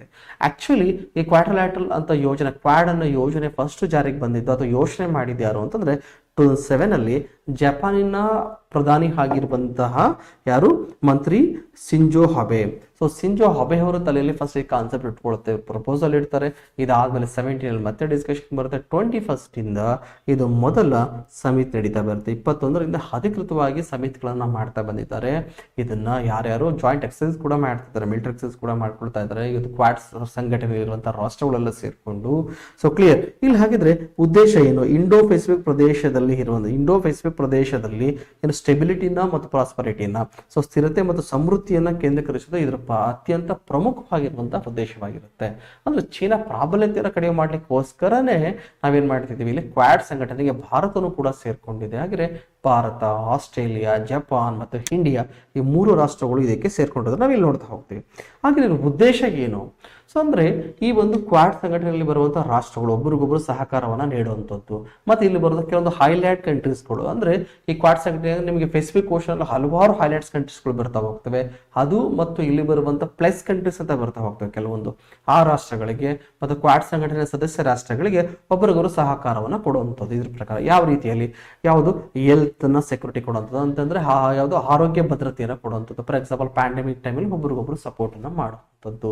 ಮತ್ತು ಕ್ಲೈಮೇಟ್ ಚೇಂಜ್ ಇಂದ ಕೆಲವೊಂದು ಕ್ಲೈಮೇಟ್ ಚೇಂಜ್ ಇಂದ ಆಗುವಂತಹ ಬದಲಾವಣೆಗಳಿಗೆ ಹೊಸ ಹೊಸ ಟೆಕ್ನಾಲಜಿಗಳನ್ನ ತರಬೇಕಾಗುತ್ತೆ, ಮತ್ತೆ ಹೊಸ ಹೊಸ ಪ್ಲಾನ್ಸ್ ಪ್ರೋಗ್ರಾಮ್ಸ್ಗಳನ್ನ ತರಬೇಕಾಗುತ್ತೆ. ಅದನ್ನು ಇಂಪ್ಲಿಮೆಂಟ್ ಮಾಡ್ಕೊಳ್ಳಿಕ್ಕೆ ಸಪೋರ್ಟ್ ಅನ್ನು ಮಾಡುವಂಥದ್ದು. ಮತ್ತೆ ಇನ್ಫ್ರಾಸ್ಟ್ರಕ್ಚರ್ ಡೆವಲಪ್ಮೆಂಟ್ಗೆ, ಉದಾಹರಣೆಗೆ ಇಂಡಿಯಾದಲ್ಲಿ ಯಾವುದೋ ಪೋರ್ಟ್ ಡೆವಲಪ್ಮೆಂಟ್ ಆಗಬೇಕು, ಜಪಾನಲ್ಲಿ ಆಗಬೇಕು, US ಅಲ್ಲಿ ಆಗಬೇಕು, ಈ ಸಂಘಟನೆಯಿಂದ ಅದಕ್ಕೆ ಫಂಡ್ ಅನ್ನ ಕೊಡುವಂಥದ್ದು ಆಗ್ತದೆ. ಇನ್ಫ್ರಾಸ್ಟ್ರಕ್ಚರ್ ಡೆವಲಪ್ಮೆಂಟ್ ಆಗ್ಬೋದು, ಟೆಕ್ನಾಲಜಿ ಆಗ್ಬೋದು. ಫಾರ್ ಎಕ್ಸಾಂಪಲ್ ನಿಮಗೆ ಪೆಸಿಫಿಕ್ ಓಷನ್ ಅಲ್ಲಿ ಬಂದಾಗ ಈ ಫೈಬರ್ ಕೇಬಲ್ಸ್ ಗಳನ್ನ ಹೇಳ್ತು, ಅಲ್ಲಿ ಇಂಟರ್ನೆಟ್ ಗಳನ್ನ 5G ಗಳನ್ನ ಸಿಗೋ ತರ ಮಾಡುವಂಥದ್ದು ಆಗ್ಬೋದು. ಅಲ್ಲಿರುವ ಹೈಲ್ಯಾಂಡ್ಸ್ ಗಳಿಗೆ ಇಂಟರ್ನೆಟ್ ಬಳಕೆಗಳನ್ನ ಮಾಡ್ಕೊಳ್ಳಿಕ್ಕೆ ಸಪೋರ್ಟ್ ಮಾಡೋದಾಗ್ಬೋದು. ಹೌದಲ್ಲ, ಇವೆಲ್ಲವೂ ಕೂಡ ಟೆಕ್ನಾಲಜಿನ ಆಗ್ಬೋದು, ಸೈಬರ್ ಸೆಕ್ಯೂರಿಟಿ ಕೊಡೋದು ಆಗ್ಬೋದು. ಮತ್ತೆ ನಿಮಗೆ ಮಾನವೀಯ ನೆರವುಗಳನ್ನು, ಯಾವ್ದಾದ್ರು ವಿಪತ್ತುಗಳು ಸಂಭವಿಸಿದಾಗ, ಒಬ್ಬರಿಗೊಬ್ಬರು ವಿಪತ್ತುಗಳು ಸಂಭವಿಸಿದಾಗ ಮಾನವೀಯ ನೆರವುಗಳು ಆಗ್ಬೋದು. ಈ ಕ್ವಾಡ್ ಸಂಘಟನೆ ಬರೀ ಮೆಂಬರ್ ರಾಷ್ಟ್ರ ಅಲ್ಲದೆ ಬೇರೆ ರಾಷ್ಟ್ರಗಳು ಕೂಡ ಸಪೋರ್ಟ್ ಅನ್ನ ಮಾಡ್ತಾ ಬರುತ್ತೆ.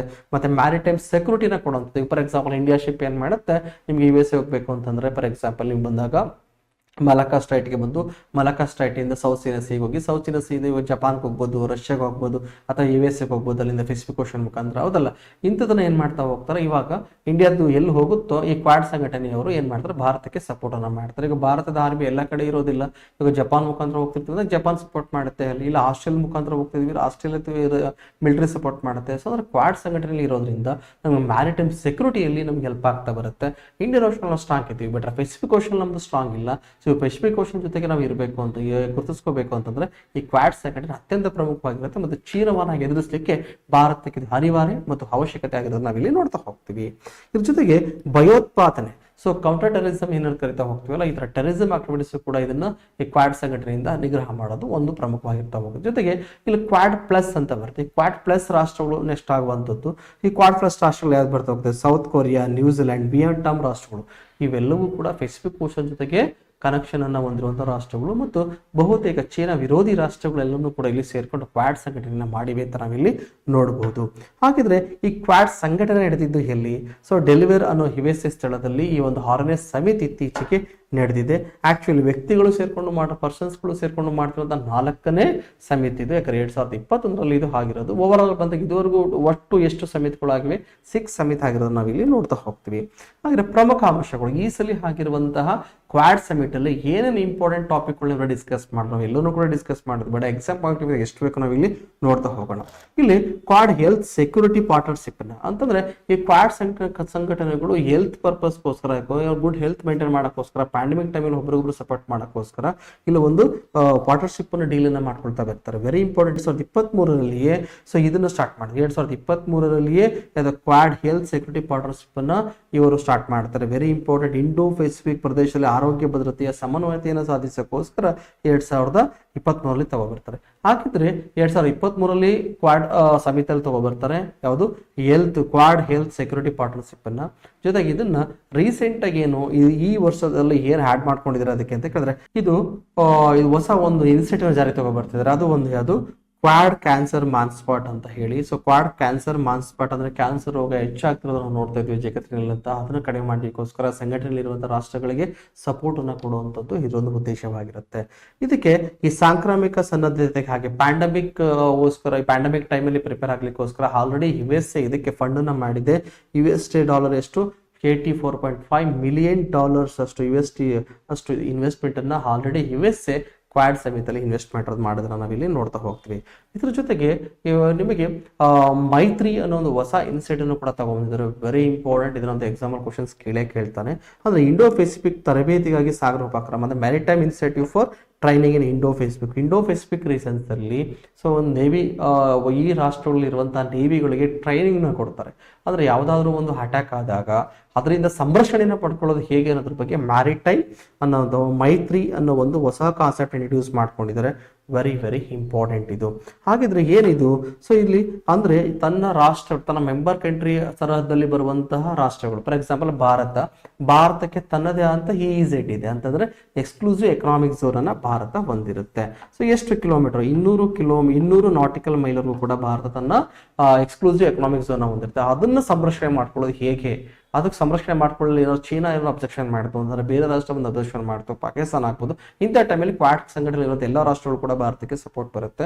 ಮತ್ತೆ ಆ ಸಂರಕ್ಷಣೆ ಮಾಡ್ಕೊಳ್ಳೋದು ಹೇಗೆ ಅಂದ್ರೆ ಅವರಲ್ಲಿರುವ ಟೆಕ್ನಾಲಜಿಗಳನ್ನು ಕೂಡ ನಮಗೆ ಇಲ್ಲಿ ಕೊಡ್ತಾ ಬರ್ತಾರೆ. ಮತ್ತೆ ಅದನ್ನ ಸಂರಕ್ಷಣೆ ಮಾಡೋದು ಆಗ್ಬೋದು, ಸುರಕ್ಷಿತಗೊಳಿಸೋದು ಆಗ್ಬೋದು, ಮತ್ತೆ ಅದಕ್ಕೆ ಅಂತ ಕಾನೂನುಗಳನ್ನ ಜಾರಿನ ತಗೋಬರುವಂಥದ್ದು ಆಗ್ಬೋದು. ಅಥವಾ ಈ ಕಾನೂನು ಬಾಹಿರ ಚಟುವಟಿಕೆಗಳು ಏನೋ ನಡೀತಾ ಇತ್ತು ಅಂತಂದ್ರೆ ಅದನ್ನ ತಡೆಗಟ್ಟೋದು ಹೇಗೆ ಅನ್ನೋದು ಕೂಡ ಈ ಮೈತ್ರಿ ಅಂತ ಏನು ಹೊಸದಾಗಿ ಮಾಡ್ಕೊಂಡಿದ್ರಲ್ಲ ಕ್ವಾಡ್ ಸಂಘಟನೆಗಳು ಅದನ್ನ ಮುಖಾಂತರ ಗೊತ್ತಾಗ್ತಾ ಬರ್ತಾರೆ. ಅದ್ರ ಮುಖಾಂತರ ಕಂಟ್ರೋಲ್ ಅನ್ನ ಮಾಡಕ್ ಕೊಡ್ತಾ ಬರ್ತಾರೆ. ಹಾಗಿದ್ರೆ ಇದನ್ನ ಫಸ್ಟ್ 2022ರಲ್ಲಿ ಭಾರತ ಮೊದಲ ಬಾರಿಗೆ ಇದನ್ನ ಇಂಟ್ರೊಡ್ಯೂಸ್ ಮಾಡ್ಕೊಳ್ತಾ ಇದೆ. Bharat very important. ಇದನ್ನ ಎಕ್ಸಾಂಪಲ್ ಕೇಳ್ತಾರೆ. ಮೈತ್ರಿ ಕಾರ್ಯಾಗಾರವನ್ನ ಸೊ ಮೈತ್ರಿ ಕಾರ್ಯಾಗಾರವನ್ನ ಯಾರು ಇಂಟ್ರೊಡ್ಯೂಸ್ ಮಾಡ್ತಿರೋದು ಅಂದ್ರೆ ಭಾರತ ಮೊದಲ ಬಾರಿಗೆ ಈ ಕ್ವಾಡ್ ಸಂಘಟನೆಯಲ್ಲಿ ಎಷ್ಟು ರಾಷ್ಟ್ರಗಳು, ಜಪಾನ್ ಇದೆ, ಆಸ್ಟ್ರೇಲಿಯಾ ಇದೆ, USA ಇದೆ, ಭಾರತ ಇದೆ. ಭಾರತ ಈ ಒಂದು ಮೈತ್ರಿ ಸಂಘಟನೆ ಮೊದಲ ಬಾರಿಗೆ ತನ್ನ ಈ ಒಂದು ಕಾರ್ಯಾಗಾರವನ್ನ ವರ್ಕ್ಶಾಪ್ ಅನ್ನೋದು ಕ್ರಿಯೇಟ್ ಮಾಡ್ತಿದೆ 2025ರಲ್ಲಿ. ಹಾಗೆ ಭಾರತ ಯಾವ ವರ್ಷದಲ್ಲಿ ಮೈತ್ರಿಯನ್ನು ಇಂಟ್ರೊಡ್ಯೂಸ್ ಮಾಡ್ತಾ ಇದೆ ತನ್ನ ಕ್ವಾಡ್ ಸಂಘಟನೆಯ ಕಂಟ್ರೀಸ್ಗಳ ಸೇರ್ಕೊಂಡು ಅಂತಂದ್ರೆ 2025. ವೆರಿ ವೆರಿ ಇಂಪಾರ್ಟೆಂಟ್ ಆಗ್ತಾ ಬರುತ್ತೆ.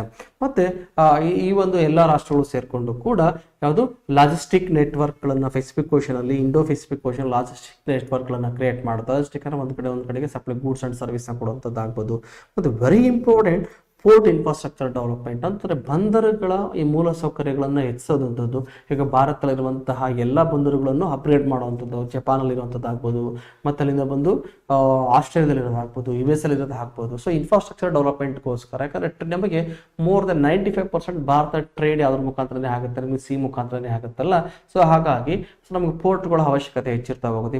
ಪೋರ್ಟ್ಗಳ ಇನ್ಫ್ರಾಸ್ಟ್ರಕ್ಚರ್ ಹೆಚ್ಚು ಮಾಡೋದ್ರಿಂದ ನಮಗೆ ಬೇರೆ ರಾಷ್ಟ್ರಗಳ ಸರ್ವಿಸ್ ಮಾಡಲಿಕ್ಕೆ ಹೆಲ್ಪ್ ಆಗ್ತಾ ಬರುತ್ತೆ, ಹೌದಲ್ಲ? ಹಾಗಾಗಿ 2025ರಲ್ಲಿ ಭಾರತ ಈ ಒಂದು ಕ್ವಾಡ್ ಸಂಘಟನೆಗಳ ಮೆಂಬರ್ ಕಂಟ್ರಿಗಳ ಪರವಾಗಿ 2025ರಲ್ಲಿ ಪ್ರಾದೇಶಿಕ ಬಂದರುಗಳು ಮತ್ತು ಸಾರಿಗೆ ಸಮ್ಮೇಳನ regional ports and transportation conference ನ ಮುಂಬೈನಲ್ಲಿ ಇಟ್ಕೊಂಡಿದೆ. Very important. ಯಾವ ಒಂದು ಕ್ವಾಡ್ ಸಂಘಟನೆಯ ರಾಷ್ಟ್ರ ಯಾವುದು transportation port and transportation conference ನ ಇಟ್ಕೊಂಡಿದೆ ಅಂತ ಕೇಳಿದ್ರೆ ಮುಂಬೈನಲ್ಲಿ ಭಾರತ 2025ರಲ್ಲಿ ಇಟ್ಕೊಂಡಿದೆ. ಇದ್ರ ಮೇಲೂ ಕೂಡ ಕ್ವಶನ್ಸ್ ನಿಮಗೆ ಆಗ್ಬಹುದು. ಇವಾಗ ಏನ್ ಕ್ಲಾಸಸ್ ಮಾಡ್ತಿದ್ದೀನಿ ಇದನ್ನ ಸೇಮ್ ನಿಮಗೆ PDF ಕೂಡ ಸಿಗುತ್ತೆ. PDF ನ ನೀವು ಕನೆಕ್ಟ್ ಮಾಡ್ಕೋಬಹುದು. NCC ಕರೆಂಟ್ ಅಫೇರ್ಸ್ಗೆ ನಾವು NCC ಕಾಂಪಿಟೇಟಿವ್ ಹಬ್ ಅಂತ ಹೇಳಿ ಒಂದು ಟೆಲಿಗ್ರಾಮ್ ಚಾನಲ್ ಕೊಟ್ಟಿರ್ತೀವಿ. ಆ ಟೆಲಿಗ್ರಾಮ್ ಚಾನಲ್ ಅಲ್ಲಿ ಇದನ್ನ ಅಪ್ಡೇಟ್ ಮಾಡಿರ್ತೀವಿ. ದಯವಿಟ್ಟು PDF ಕೂಡ ಸಿಗುತ್ತೆ, ತಗೋಬಹುದು ನೀವು. ಜೊತೆಗೆ ಈ ಸಾಗರದೊಳಗೆ ಕೇಬಲ್ ಮತ್ತು ಡಿಜಿಟಲ್ ಸಂಪರ್ಕವನ್ನು ಕೊಡ್ತಾ ಇದ್ದೀವಿ. ಸೊ ಅಂತಂದ್ರೆ ಪೆಸಿಫಿಕ್ ಓಷನ್ ಅಲ್ಲಿ, ಸೊ ಇಂಡಿಯಾದಿಂದ ಜಪಾನ್ ಆಗ್ಬೋದು, ಆಸ್ಟ್ರೇಲಿಯಾ ಆಗ್ಬೋದು, USA ಆಗ್ಬೋದು, ಈ ತರ ಪೆಸಿಫಿಕ್ ಓಷನ್ ಅಲ್ಲಿ ಏನ್ ಮಾಡ್ತಿರೋಂಥದ್ದು ಅಂತಂದ್ರೆ ಈ ಕೇಬಲ್ ನೆಟ್ವರ್ಕ್ ಗಳನ್ನ ಮಾಡೋಂಥದ್ದು. ಅದ್ರ ಮುಖಾಂತರ ಅಲ್ಲಿ ಇರುವ ಐಲ್ಯಾಂಡ್ ಗಳಿಗೆ ಈ ಕೇಬಲ್ ನೆಟ್ವರ್ಕ್ ಅನ್ನ ಕೊಟ್ಟು ಅಲ್ಲಿ ನಿಮಗೆ ಇಂಟರ್ನೆಟ್ ಗಳನ್ನ ಪ್ರೊವೈಡ್ ಮಾಡುವಂತ ಸೌಕರ್ಯಗಳನ್ನ ಮಾಡ್ತಾ ಇದೆ. ಹಾಗಾಗಿ ಇದಕ್ಕೋಸ್ಕರ USA ಎಷ್ಟು ಡಾಲರ್ನ $140 ಮಿಲಿಯನ್ ಅಷ್ಟನ್ನ ಆಲ್ರೆಡಿ ಇದು ಇನ್ವೆಸ್ಟ್ಮೆಂಟ್ ಅನ್ನು ಮಾಡಿದೆ. 2025ರ ಹೊತ್ತಿಗೆ ಟೋಟಲ್ ಇನ್ವೆಸ್ಟ್ಮೆಂಟ್ ಅನ್ನು ಕೂಡ ಇದು ಇನ್ವೆಸ್ಟ್ಮೆಂಟ್ ಮಾಡುತ್ತೆ. ವೆರಿ ಇಂಪಾರ್ಟೆಂಟ್ ಟೆಲಿಕಮ್ಯುನಿಕೇಶನ್ ಕನೆಕ್ಟಿವಿಟಿಗೋಸ್ಕರ ಪೆಸಿಫಿಕ್ ಅಲ್ಲಿ ಇರುವಂತಹ ಹೈಲ್ಯಾಂಡ್ಸ್ ಗಳಿಗೆ, ಪೆಸಿಫಿಕ್ ಓಷನ್ ಹೈಲ್ಯಾಂಡ್ಸ್ ಗಳಿಗೆ ಇಂಟರ್ನೆಟ್ ಕನೆಕ್ಟ್ ಮಾಡೋಕ್ಕೋಸ್ಕರ. ಅಂದ್ರೆ ಈ ಫಾರ್ ಎಕ್ಸಾಂಪಲ್ ಇವೆಲ್ಲ ಯಾಕೆ ಮಾಡ್ತೇವೆ, ಇವಾಗ ಭಾರತ ಇನ್ವೆಸ್ಟ್ಮೆಂಟ್ ಮಾಡ್ತಾ ಇದೆ, USA ಮಾಡ್ತಾ ಇದೆ, ಆಸ್ಟ್ರೇಲಿಯಾ ಮಾಡ್ತಾ ಇದೆ, ಜಪಾನ್ ಮಾಡೋದ್ರಿಂದ ಏನು ಈ ಪೆಸಿಫಿಕ್ ಓಷನ್ ಅಲ್ಲಿ ಹಲವಾರು ಹೈಲ್ಯಾಂಡ್ ಕಂಟ್ರೀಸ್ ಬರ್ತವೆ. ಈ ಹೈಲ್ಯಾಂಡ್ ಕಂಟ್ರಿಗೆ ಇನ್ವೆಸ್ಟ್ಮೆಂಟ್ ಮಾಡಿ ಇನ್ಫ್ರಾಸ್ಟ್ರಕ್ಚರ್ ಡೆವಲಪ್ ಮಾಡ್ತಿದ್ರೆ ಬಹುತೇಕ ಇವೆಲ್ಲ ರಾಷ್ಟ್ರಗಳನ್ನು ಕೂಡ USA ಆಗ್ಬೋದು, ಈ ಕ್ವಾಡ್ ಕಂಟ್ರಿಗಳ ಕಂಟ್ರೋಲ್ ಬರ್ತಾ ಹೋಗುತ್ತೆ. ಇವರು ಗೂಡ್ಸ್ ಅಂಡ್ ಸರ್ವಿಸ್ ಈಸಿಯಾಗಿ ಒಂದ್ ಕಡೆಯಿಂದ ಒಂದ್ ಕಡೆಗೆ ಟ್ರಾನ್ಸ್ಫರ್ ಮಾಡ್ಲಿಕ್ಕೆ ಇದು ಹೆಲ್ಪ್ ಆಗ್ತಾ ಬರುತ್ತೆ. ಎಲ್ಲಿ ಸೀಗಳ ಮುಖಾಂತರ, ಸಮುದ್ರಗಳ ಮುಖಾಂತರ. ಹಾಗಾಗಿ ಇದು ನೋಡ್ತಿದ್ವಿ. ಆಲ್ರೆಡಿ ಆಸ್ಟ್ರೇಲಿಯಾ ಕೇಬಲ್ ಸಂಪರ್ಕ ಮತ್ತು ಸಂಪರ್ಕವನ್ನ ಆಲ್ರೆಡಿ ಸೆಂಟರ್ಸ್ ಗಳನ್ನ ಸ್ಟಾರ್ಟ್ ಮಾಡಿವೆ. ಸೊ ಕೇಬಲ್ ಕನೆಕ್ಟಿವಿಟಿನ ಸ್ಟಾರ್ಟ್ ಮಾಡಿದೀವಿ ಹೈಲ್ಯಾಂಡ್ಸ್ ಗಳಲ್ಲಿ 2024ರಿಂದನೇ ಆಸ್ಟ್ರೇಲಿಯಾ ಆಲ್ರೆಡಿ ಸ್ಟಾರ್ಟ್ ಮಾಡೋದನ್ನ ನೋಡ್ತಾ ಹೋಗ್ತೀವಿ. Very important. ಕ್ವಾಡ್ ರಾಷ್ಟ್ರಗಳಲ್ಲಿ ಯಾವ ರಾಷ್ಟ್ರ ಆಲ್ರೆಡಿ ಸ್ಟಾರ್ಟ್ ಮಾಡಿದೆ? ಆಸ್ಟ್ರೇಲಿಯಾ ಸ್ಟಾರ್ಟ್ ಮಾಡಿದೆ. 2025ರ ಹೊತ್ತಿಗೆ USA $140 ಮಿಲಿಯನ್ ಅಷ್ಟು ಫಂಡ್ ಅನ್ನು ಕೂಡ ಇದಕ್ಕೆ ಇನ್ವೆಸ್ಟ್ಮೆಂಟ್ ಮಾಡೋದನ್ನ ನಾವಿಲ್ಲಿ ನೋಡ್ತಾ ಇದ್ದೀವಿ. ಇಷ್ಟು ಕೂಡ ವೆರಿ ಇಂಪಾರ್ಟೆಂಟ್ ಆಗಿರುವಂತದ್ದು ಅದು ಕ್ವಾಡ್ ಸಂಘಟನೆ ಬಗ್ಗೆ ಆಯ್ತು. ನೆಕ್ಸ್ಟ್ ಇನ್ನೊಂದು ಟಾಪಿಕ್ ನೋಡ್ತಾವ ನಾವು, ವೆರಿ ಇಂಪಾರ್ಟೆಂಟ್ ಆಗಿರುವಂತದ್ದು, ಬಹುತೇಕ ಎಕ್ಸಾಮ್ ಕೇಳುವಂತ ಟಾಪಿಕ್ ಇದು. ನಿಮಗೆ ಫಾಕ್ಲ್ಯಾಂಡ್ ಐಲ್ಯಾಂಡ್ ಬಗ್ಗೆ ಇಶ್ಯೂಸ್ ಅಲ್ಲಿ ಇತ್ತು. ಸೊ ಇತ್ತೀಚೆಗೆ ಇದ್ರ ಮೇಲೆ ಸಂಶೋಧನೆಯನ್ನ ಮಾಡ್ತಾ ಹೋಗ್ತಾರೆ. ಆ ಸಂಶೋಧಕರು ಏನ್ ಹೇಳ್ತಾ ಹೋಗ್ತಾರೆ ಅಂತಂದ್ರೆ ಈ ಫಾಕ್ಲ್ಯಾಂಡ್. ಸೊ ಮೊದಲನೇದಾಗಿ ನೋಡ್ತಾ ಹೋಗೋಣ, ಈ ಫಾಕ್ಲ್ಯಾಂಡ್ ಎಲ್ಲಿ ಬರುತ್ತೆ? ಈ ಫಾಕ್ಲ್ಯಾಂಡ್ ಬರೋದು ಸೌತ್ ಅಮೆರಿಕಾ, ದಕ್ಷಿಣ ಅಮೆರಿಕಾ ಖಂಡದಲ್ಲಿ ಬರ್ತಾ ಹೋಗುತ್ತೆ. ದಕ್ಷಿಣ ಅಮೆರಿಕಾ ಕಾಂಟಿನೆಂಟ್ ಅಲ್ಲಿ ಮತ್ತೆ ಅಟ್ಲಾಂಟಿಕ್ ಓಷನ್ ಅಲ್ಲಿ ಬರ್ತಾ ಹೋಗುತ್ತೆ. ಅಟ್ಲಾಂಟಿಕ್ ಓಷನ್ ಅಲ್ಲಿ ದಕ್ಷಿಣ ಅಮೆರಿಕಾ ಖಂಡದಲ್ಲಿ ನಿಯರೆಸ್ಟ್ ಇದು ಬರ್ತಾ ಹೋಗುತ್ತೆ. ಅಟ್ಲಾಂಟಿಕ್ ಓಷನ್ ಅಲ್ಲಿ ಬರುವಂತದ್ದು ವೆರಿ ಇಂಪಾರ್ಟೆಂಟ್. ಈ ಒಂದು ಐಲ್ಯಾಂಡ್ ಅನ್ನ ಸ್ಟಡಿ ಮಾಡಿದ್ದಾರೆ. ಈ ಒಂದು ಐಲ್ಯಾಂಡ್ ಸ್ಟಡಿ ಮಾಡಿ, ಸೊ ಇಲ್ಲಿ ನೋಡಿ ಮರಗಳಿಲ್ಲ, ಸಂಪೂರ್ಣವಾಗಿದ್ದು ಮರಗಳೇ ಇಲ್ಲ, ಗ್ರಾಸ್ ಲ್ಯಾಂಡ್ಸ್ ಇಂದ ಕೂಡಿರೋದನ್ನ ನೋಡ್ತಾ ಹೋಗ್ತೀವಿ. ಹಾಗಾಗಿ ಇದು ಇಶ್ಯೂಸ್ ಅಲ್ಲಿ ಇದೆ. ರೀಸೆಂಟ್ ಸರ್ವೆ ಪ್ರಕಾರ ಅದು ಗೊತ್ತಾಗ್ತಾ ಬರುತ್ತೆ. ಹಾಗಾಗಿ ಇದ್ರ ಮೇಲೆ ಬಹುತೇಕ ಕ್ವಶನ್ಸ್ ಕೇಳುವಂತ ಸಾಧ್ಯತೆಗಳು ಇರೋದನ್ನ ನಾವಿಲ್ಲಿ ನೋಡ್ತಾ ಹೋಗ್ತಾ. ಹಲವಾರು ಜೀವ ವೈವಿಧ್ಯ ಮಳೆಕಾಡಿನ ಮೊದಲು ನೆಲೆ ಆಗಿತ್ತಂತೆ, ಬಟ್ ಇವಾಗ ಏನಾಗಿದೆ ಅದೆಲ್ಲನೂ ಕೂಡ ಹೋಗಿ ಜಸ್ಟ್ ಯಾವ್ದು ಗ್ರಾಸ್ ಲ್ಯಾಂಡ್ ಆಗಿರೋದನ್ನ ನೋಡ್ತಾ ಹೋಗ್ತೀವಿ. ಹಾಗಾಗಿ ಇದು ವೆರಿ ಇಂಪಾರ್ಟೆಂಟ್ ಆಗ್ತಾ ಬರುತ್ತೆ. Exam point of view recent issues ಇದರಿಂದ ಕ್ವಶನ್ಸ್ ಕೇಳ್ತಾನೆ. ಇಲ್ಲಿ ಯಾವ ತರ ಕ್ವಶನ್ಸ್ ಕೇಳ್ಬೋದು? ಫಾಕ್ಲ್ಯಾಂಡ್ ಐಲ್ಯಾಂಡ್ ಎಲ್ಲಿದೆ ಅಂತ ಕೇಳ್ಬೋದು. ಈ ಫಾಕ್ಲ್ಯಾಂಡ್ ಐಲ್ಯಾಂಡ್ ಬರ್ತಿರೋದು ಎಲ್ಲಿ ಅಂತ ಕೇಳ್ಬೋದು. ಬರ್ತಿರೋದ್ರಲ್ಲಿ ಅಟ್ಲಾಂಟಿಕ್ ಓಷನ್ ಇದೆ. ಸೊ ಯಾವ ಕಾಂಟಿನೆಂಟ್ಗೆ ಸೇರ್ಕೊಳ್ಳುತ್ತೆ? ಇದು ಸೌತ್ ಅಮೆರಿಕಾ ಕಾಂಟಿನೆಂಟ್ಗೆ ಸೇರ್ಕೊಳ್ಳುತ್ತೆ, ದಕ್ಷಿಣ ಅಮೆರಿಕಾ ಖಂಡಕ್ಕೆ ಸೇರ್ಕೊಳ್ಳುತ್ತೆ. ಇದು ಬರ್ತಿರೋದಲ್ಲಿ ಮತ್ತೆ ಮ್ಯಾಪಲ್ಲಿ ಮಾರ್ಕ್ ಮಾಡ್ತಾ ಹೋಗೋಣ. ಆಮೇಲೆ ಇದು ಬರ್ತಿರೋದಲ್ಲಿ ಅಟ್ಲಾಂಟಿಕ್ ಓಷನ್ ಅಲ್ಲಿ ಕೂಡ ಬರುತ್ತೆ. ಹಾಗಿದ್ರೆ ಇಲ್ಲಿ ಎಲ್ಲಿ ಬರುತ್ತೆ ಆಲ್ರೆಡಿ ಹೇಳಿದ್ರೆ ಅಟ್ಲಾಂಟಿಕ್ ಸಾಗರದಲ್ಲಿ ಬರುವ ಒಂದು ಯಾವುದು ಆರ್ಚಿಪೆಲಗೋ ಅಂತಾರೆ, ದ್ವೀಪಗಳ ಸಮೂಹವನ್ನು ನಾವು ಆರ್ಕಿಪೆಲಗೋ ಅಂತ ಹೇಳಿ ನಾವಿಲ್ಲಿ ಕರಿತಾ ಹೋಗ್ತೀವಿ. ಆಲ್ರೆಡಿ ಇದು ವಿವಾದ ಕೂಡ ಇದೆ. ಯಾಕಂತಂದ್ರೆ ಈ ದಕ್ಷಿಣ ಅಮೆರಿಕಾ ಕಾಂಟಿನೆಂಟ್ ಇದೆಯಲ್ಲ, ಇಲ್ಲಿ ಅರ್ಜೆಂಟೈನಾ ರಾಷ್ಟ್ರ ಬರುತ್ತೆ. ಈ ಅರ್ಜೆಂಟೈನಾ ರಾಷ್ಟ್ರಕ್ಕೆ ಇದು ಸೇರ್ಬೇಕು ಅಂತ ಕೇಳ್ಕೊಳುತ್ತೆ. ಆಕ್ಚುಲಿ ಇದು ಯಾರ ಹ್ಯಾಂಡಲ್ ಇದೆ? ಇವಾಗ UK ಹ್ಯಾಂಡಲ್ ಇದೆ. ಹಾಗಾಗಿ Falkland island dispute, Falkland island ವಿವಾದ ಯಾವ ರಾಷ್ಟ್ರಗಳ ನಡುವೆ ಇದೆ ಅಂತ ಹೇಳಿದ್ರೆ ಅರ್ಜೆಂಟೈನಾ ಮತ್ತೆ UK. ಸೊ ಅರ್ಜೆಂಟೈನಾ ಮತ್ತು UK, ಅರ್ಜೆಂಟೈನಾ ತನಗೆ ಸೇರ್ಬೇಕು ಅಂತ ಹೇಳುತ್ತೆ, ಬಟ್ ಇದು ಆಲ್ರೆಡಿ ಕಂಟ್ರೋಲ್ ಮಾಡ್ತಿರೋದು ಯಾರು? UK ಹ್ಯಾಂಡಲ್ ಇದೆ. ಸೊ ಹಾಗಾಗಿ UK ಮತ್ತು ಅರ್ಜೆಂಟೈನಾದ ನಡುವೆ ವಿವಾದ ಇರೋದನ್ನ ನಾವಿಲ್ಲಿ ನೋಡ್ತಾ ಹೋಗ್ತೀವಿ. ಇದು ವೆರಿ ಇಂಪಾರ್ಟೆಂಟ್ ಆಗ್ತಾ ಬರುತ್ತೆ. ಸೊ ನೋಡಿ, ಇದು ಯಾವುದು? ದಕ್ಷಿಣ ಅಮೆರಿಕಾ ಖಂಡ. ಈ ದಕ್ಷಿಣ ಅಮೆರಿಕಾ ಖಂಡದಲ್ಲಿ ಯಾವ್ದು ಬರ್ತದೆ ನಮಗೆ? ಇಲ್ಲಿ ನೋಡಿದ ಅರ್ಜೆಂಟೈನಾ ರಾಷ್ಟ್ರ, ಚಿಲಿ ರಾಷ್ಟ್ರ ಬರುತ್ತೆ. ಪಕ್ಕದಲ್ಲಿ ಬರೋದು ಯಾವುದು? Falkland island. ಈ ಫಾಕ್ಲ್ಯಾಂಡ್ ಐಲ್ಯಾಂಡ್ ನೋಡಿ ಹಲವಾರು ಐಲ್ಯಾಂಡ್ಸ್ ಗಳಿಂದ ಕೂಡಿರುವಂತಹ ಒಂದು ಐಲ್ಯಾಂಡ್. ಅದಕ್ಕೆ ನಾವು ಆರ್ಕಿಪೆಲಗೋ ಅಂತ ಹೇಳಿ ನಾವಿಲ್ಲಿ ಕರಿತಾ ಹೋಗ್ತೀವಿ. ಸೊ ಅಲ್ಲಿ ಯಾವ ಜನಾಂಗ ಇದ್ದಾರೆ ನೋಡ್ತಾ, ಯಾವ ಜನಾಂಗೀಯ ಗುಂಪು ಇಲ್ಲಿದೆ, ಎಥ್ನಿಕ್ ಗ್ರೂಪ್ಸ್ ಯಾವ್ದು ಅಂತ ನೋಡೋದಾದ್ರೆ ಇಲ್ಲಿ ಚಿಲಿಯನ್ ಕೂಡ ಅಂದ್ರೆ ಚಿಲಿ ರಾಷ್ಟ್ರದವರು ಕೂಡ ಇದ್ದಾರೆ. ಆ ಚಿಲಿಯನ್ ಅಂತ 4.6% ಅಷ್ಟಿದ್ದಾರೆ. ಸೆಂಟ್ ಹೆಲೆನಾ ಅವರು ಇದ್ದಾರೆ, 7.5% ಅಷ್ಟಿದ್ದಾರೆ. ಬ್ರಿಟಿಷ್ ಅವರು ಇದ್ದಾರೆ 23.1%. ಅದೇ ಸರ ಫಾಕ್ಲ್ಯಾಂಡ್ ಐಲ್ಯಾಂಡ್ ಯಾರು ಅಂತಂದ್ರೆ ಫಾಕ್ಲ್ಯಾಂಡ್ ಅಲ್ಲೂ ಇರುವಂತಹ ಮೂಲ ನಿವಾಸಿಗಳು ಕೂಡ ಇದ್ದಾರೆ, ಅವರು 48.3% ಇದನ್ನ ನೋಡ್ತಾ ಹೋಗ್ತೀವಿ. ಇಲ್ಲಿ ಯಾವ ಧರ್ಮ ಮೆಚಾರಿಟಿ ಇದೆ, ಇಲ್ಲಿ ಬರುವಂಥದ್ದು ಕ್ರಿಶ್ಚಿಯಾನಿಟಿ ಧರ್ಮ 57.1% ಇದೆ. ಸೊ ಯಾವುದೇ ಧರ್ಮಕ್ಕೆ ಸೇರಿದ ಅವರು ನಿಮಗೆ 35.4% ಇರೋದನ್ನ ನೋಡ್ತಾ ಹೋಗ್ತೀವಿ ಇಲ್ಲಿ ಫಾಕ್ಲ್ಯಾಂಡ್ ಅಲ್ಲಿ. ಸೊ ಕ್ಲಿಯರ್, ಈ ಫಾಕ್ಲ್ಯಾಂಡ್ ಎಲ್ಲಿ ಬರ್ತಾ ಇದೆ, ಅಟ್ಲಾಂಟಿಕ್ ಓಷನ್ ಅಲ್ಲಿ ಬರ್ತದೆ. ಯಾವ Atlantic ocean? South Atlantic ocean, ದಕ್ಷಿಣ ಅಟ್ಲಾಂಟಿಕ್ ಸಾಗರದಲ್ಲಿ ಬರ್ತಾ ಇದೆ. ಇದು ಯಾವ ರಾಷ್ಟ್ರದ ಪಕ್ಕದಲ್ಲಿ ಬರ್ತಾ ಇದೆ ಅಂತ ಕೇಳೋದಾದ್ರೆ ಅರ್ಜೆಂಟೈನಿಯ ಪಕ್ಕದಲ್ಲಿ ಬರ್ತಾ ಇದೆ. ಬಟ್ ಅದು ಯಾವ ರಾಷ್ಟ್ರಕ್ಕೆ ಸೇರಿದ್ದು? UK ರಾಷ್ಟ್ರಕ್ಕೆ ಸೇರಿದ್ದು. ಇಷ್ಟು ಕೂಡ ನಿಮಗೆ ಗೊತ್ತಿರಬೇಕು. ಹಾಗಿದ್ರೆ ಇದರಲ್ಲಿರುವಂತಹ ಹೈಯೆಸ್ಟ್ ಅತಿ ಎತ್ತರದ ಪರ್ವತ ಯಾವುದು ಅಂತಾನು ಕೂಡ ಕೇಳ್ತಾನೆ. ಇಲ್ಲಿ ಯಾವುದು ಹೈಯೆಸ್ಟ್ ಪೀಕ್ ಯಾವುದು? ಮೌಂಟ್ ವುಸ್ಬರ್ನ್ ಅನ್ನೋದು ಇಲ್ಲಿ ಅತ್ಯಂತ ಎತ್ತರವಾಗಿರುವ ಶಿಖರ. ಅದು ಫಾಕ್ಲ್ಯಾಂಡ್ ಇರುವ ಅತ್ಯಂತ ಎತ್ತರವಾಗಿರುವ ಶಿಖರ. ಇದನ್ನು ಕೂಡ ಎಕ್ಸಾಮ್ ಅಲ್ಲಿ ಕೇಳಬಹುದು ಬಹುತೇಕ. ಹಾಗಾಗಿ ಇದು ನ್ಯೂಸ್ ಅಲ್ಲಿ ಇರೋದ್ರಿಂದ ನೀವು ನೋಡ್ಕೋಬೇಕಾಗುತ್ತೆ. ನೆಕ್ಸ್ಟ್ ಟಾಪಿಕ್ ನೋಡಿ ಅದು ರಪನೋಯಿ. ಸೊ ರಪನೋಯಿ ಅನ್ನೋ ಒಂದು ಹೈಲ್ಯಾಂಡ್ ವೆರಿ ಇಂಪಾರ್ಟೆಂಟ್, ಇತ್ತೀಚೆಗೆ ಇಶ್ಯೂಸ್ ಅಲ್ಲಿ ಇದೆ. ಇದನ್ನು ಕೂಡ ಎಕ್ಸಾಮ್ ಕ್ವಶನ್ಸ್ ಕೇಳಬಹುದು. ಇದು ದಕ್ಷಿಣ ಅಮೆರಿಕ ಕಾಂಟಿನೆಂಟ್ ಈ ತರ ಇದೆ ಅಂತಂದ್ರೆ ಇಲ್ಲಿ ಬರುವ ಚಿಲಿ ರಾಷ್ಟ್ರದ ಪಕ್ಕದಲ್ಲಿ ಬರುವಂತಹ ಒಂದು ಹೈಲ್ಯಾಂಡ್. ಇದು ಚಿಲಿ ರಾಷ್ಟ್ರಕ್ಕೆ ಸೇರುವಂತಹ ಒಂದು ಹೈಲ್ಯಾಂಡ್, ರಪನೋಯಿ ಹೈಲ್ಯಾಂಡ್. Very important. ಇದು ಎಕ್ಸಾಮ್ ಪಾಯಿಂಟ್ ಆಫ್ ಕೇಳೋ ಸಾಧ್ಯತೆ ನಮಗೆ ಜಾಸ್ತಿ ಇದೆ. UPSC ಅಥವಾ KPSC ಇಂತ ಎಕ್ಸಾಮ್ಗಳಲ್ಲಿ ಕೇಳ್ತಾ ಹೋಗ್ತಾರೆ. ಅರೆ ರಪನೋಯಿ ಐಲ್ಯಾಂಡ್ ಯಾಕೆ ಇಂಪಾರ್ಟೆಂಟ್ ಆಗ್ತಾ ಬರುತ್ತೆ ಅಂದ್ರೆ ಈ ರಪನೋಯಿ ಐಲ್ಯಾಂಡ್ ಅನ್ನ ಈಸ್ಟರ್ನ್ ಐಲ್ಯಾಂಡ್ ಅಂತಾನೂ ಕೂಡ ಕರಿತಾ ಹೋಗ್ತೀವಿ. ಇಲ್ಲಿ ಈಸ್ಟರ್ನ್ ಹೈಲ್ಯಾಂಡ್ ಅಂತಾನೂ ಕೂಡ ಕರಿತಾ ಹೋಗ್ತೀವಿ. ಇದು ಎಲ್ಲಿ ಬರ್ತಾ ಹೋಗುತ್ತೆ? ಸೌತ್ ಪೆಸಿಫಿಕ್ ಓಷನ್, ದಕ್ಷಿಣ ಪೆಸಿಫಿಕ್ ಸಾಗರದಲ್ಲಿ. ನೋಡಿ, ಈ ಕಡೆ ಬಂದ್ರೆ ಅಟ್ಲಾಂಟಿಕ್ ಓಷನ್ ಇದೆ, ಸೌತ್ ಅಮೆರಿಕ ಇದೆ. ಈ ಕಡೆ ಬಂದ್ರೆ ಪೆಸಿಫಿಕ್ ಓಷನ್ ಇದೆ. ಯಾವ Pacific ocean? South Pacific ocean ಬರುತ್ತೆ.